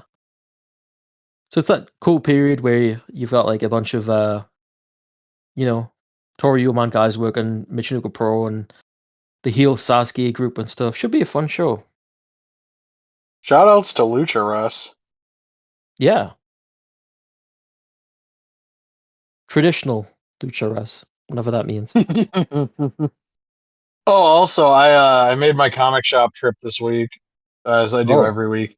These motherfuckers did not get the new version of Youngblood issue 1, and I was kind of upset about that. I'm not gonna lie to you, did you but tell them off? I was like, really, y'all couldn't have Youngblood for me? And the guy was like, yeah, man, I don't even know if that was actually supposed to be this week. And I was like, I know it was supposed to be this week. I look at comics up every day. But I ended up getting volume 2 of Saga by Fiona Staples and Brian K. Vaughan, and that's a weird book anyway. But I did not expect there to be a 300-foot tall, like three-eyed, bald, fat monster with a giant pus-covered ball sack. Ugh. Yeah, I took a picture of it if you'd like to see. Oh no, I'm okay. Okay, I was gonna suggest it be the picture for the episode this week, but Oh no, I I've guess already got never that dude's mind now. passport lined up. You should have asked him for his social security number. That would have been my next step. I'm like, oh yeah, nice passport, asshole. By the way, what's your debit card number and the three numbers on the back and the expiration date, you fucking loser. I mean, he also wrote a note with my username on it, and I was like, oh, okay. I was gonna say something really fucked up about what the next picture was probably gonna be, and I'm not gonna say it now. I No. No, no, no. You don't want somebody sending you a picture of anything other than their passport and a piece of paper they wrote on. Where the fuck were? Oh, comic shop. Yeah. So yeah, Saga Volume 2 was great, and then I noticed they're releasing those every 6 months, which means in the time it's going to take to get from Volume 2 to Volume 3, there's going to be at least 2 new Invincible digest trades, and that kind of sucks because Mm. I wish Image had better release cadence with stuff like this. And I know I've said it on the show before, but where the fuck is Spawn in this format? Give me fucking Spawn in these digests. Like those Spawn Origins trade paperbacks, just shrink those a little bit. I'll take them all. Yeah, they should Um, definitely already have that lined up. Also, we're what is it? 3 weeks out, 2 weeks out from Kingdom Come. So the DC Compact Wave of 2025 is right on our doorstep, and the ones on the back half of the year, I still cannot order from my local comic shop. So I guess the Amazon pre-orders are going to stay there until I am able to just order them directly from my local comic shop. And also, what the fuck was I gonna? Oh, I read the new issue of Wolverine because for whatever reason, I kept staring at Absolute Flash. Like, I know I need to read you, but I'd rather read this Wolverine book. It was a double-sized issue, which I guess justifies the $7.99 price point that I was trying to figure out why the fuck I had to pay $7.99 for. Hmm. An issue of Wolverine. Very good book. Oh wow, Arkham Asylum is finally able to be ordered from my local comic shop, and the Oh, Harley cool. Quinn book, and that's literally all. Okay, well, as long as I have every compact book from this year on order, I think I'm okay. Saladin Ahmed is also writing Daredevil, and I haven't really been able to get into the last couple issues of Daredevil, which sucks because I think I'm on the hook for the next couple issues. But writes a damn good Wolverine comic. I will say that. Did you watch And Born Again? I did. The finale was interesting. Yes, Uh, especially that dude getting killed. That was crazy. yeah, so I made the joke to my mom, like, since we're really going all in on the violence, we need the Kingpin to do the shit he does in the comics where he does the Kona Crush finish. Hmm. And he sure did it. And I mean, the stuff with John Bernthal is the one character across both incarnations of the Daredevil show that has any sort of fucking juice. If that show is boring or if that show's kind of just meandering along, fucking yo, Red, let me ask you something. And like, it's automatically good again. I don't have an answer for it. I don't know if there's a name for this phenomenon, but the Punisher fucking absolutely makes that show That far more tolerable. that Marvel Legends figure of him looks spot on the likeness. Oh, it's so good. Yeah. Yeah, Yeah. I like the show a I lot. like it's a bit of a mess. Like the first half of that season sucked. There Yeah, it was was like very slow nothing paced. there. Yeah, And you could tell where like the fucking creative overhaul forced them to do some shit differently and not for the better. But once they had like the Muse Daredevil fight and the Kingpin dude that fucked his wife fight, like things got a little bit better and it picked up at the end. But I mean, season two is next year, so and apparently there's a season three that got greenlit. I don't remember hearing about that before this week. I mean, as long as people are willing to return to play these characters, because God knows they're not going to recast any of them. I mean, they did recast Vanessa Fisk, but then they got the original actress back when they did the creative overhaul. Like, I'll watch the Daredevil stuff for as long as we've got it. I just we need to solve the sloppy pacing of some of these Marvel TV shows, and by some of them, I mean all of them, but X Men. you think Fisk would be in the Spider-Man movie? I mean, he's got to show up in the movies at some point.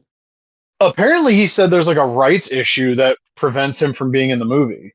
Dude, he's the mayor of the goddamn city. Like, they mentioned sort of mentioned Spider-Man in the show. He talked about like vigilantes and guy dressed up like a spider or something like that. But seems crazy to not have him in there. Yeah, I don't know if it's like a I don't know what the specific thing is, but I read an interview with the guy that plays Kingpin, and he's like, "Yeah, I'd love to. It's a rights issue." Or that might have been God, him that's so getting like dumb. his own movie. Hmm. One of the two. I don't remember. But Well, it is very funny that he originates as a Spider-Man villain, but I do not think of him as a Spider-Man villain, like at all. yeah.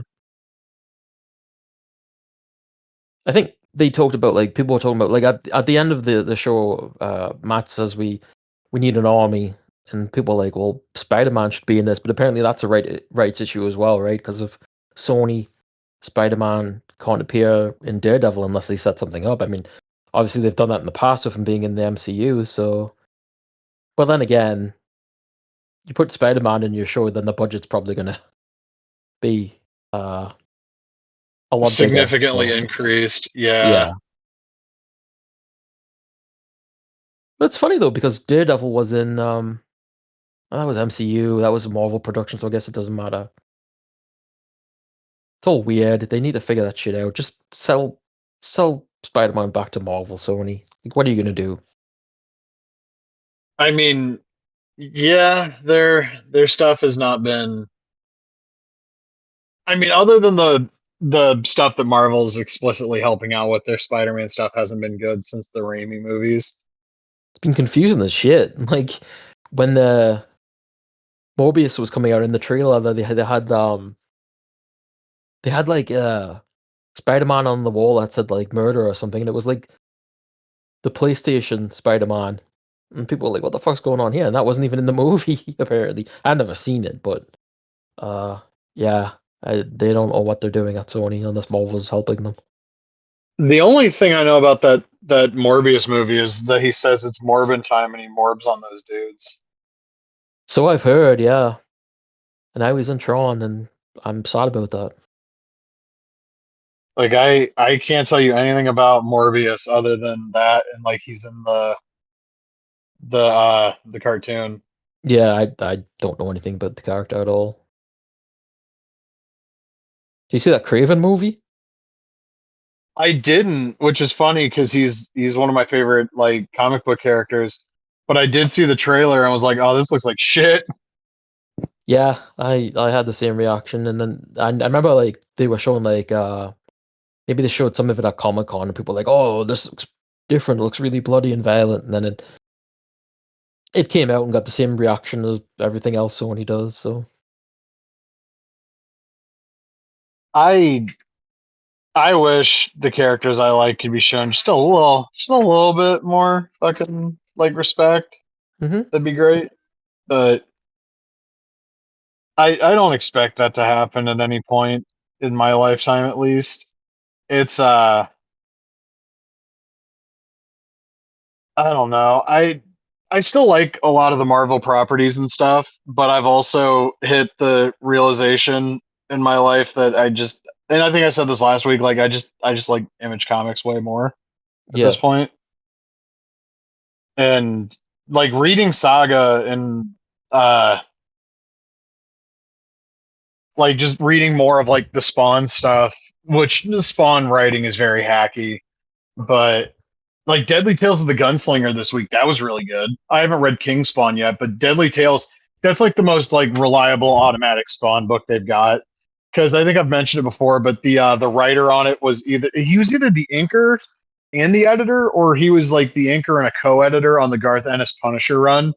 So like, oh yeah, really shocking that a fucking a comic that this guy's involved with about a gunslinging vigilante might actually be good. Who would have ever guessed?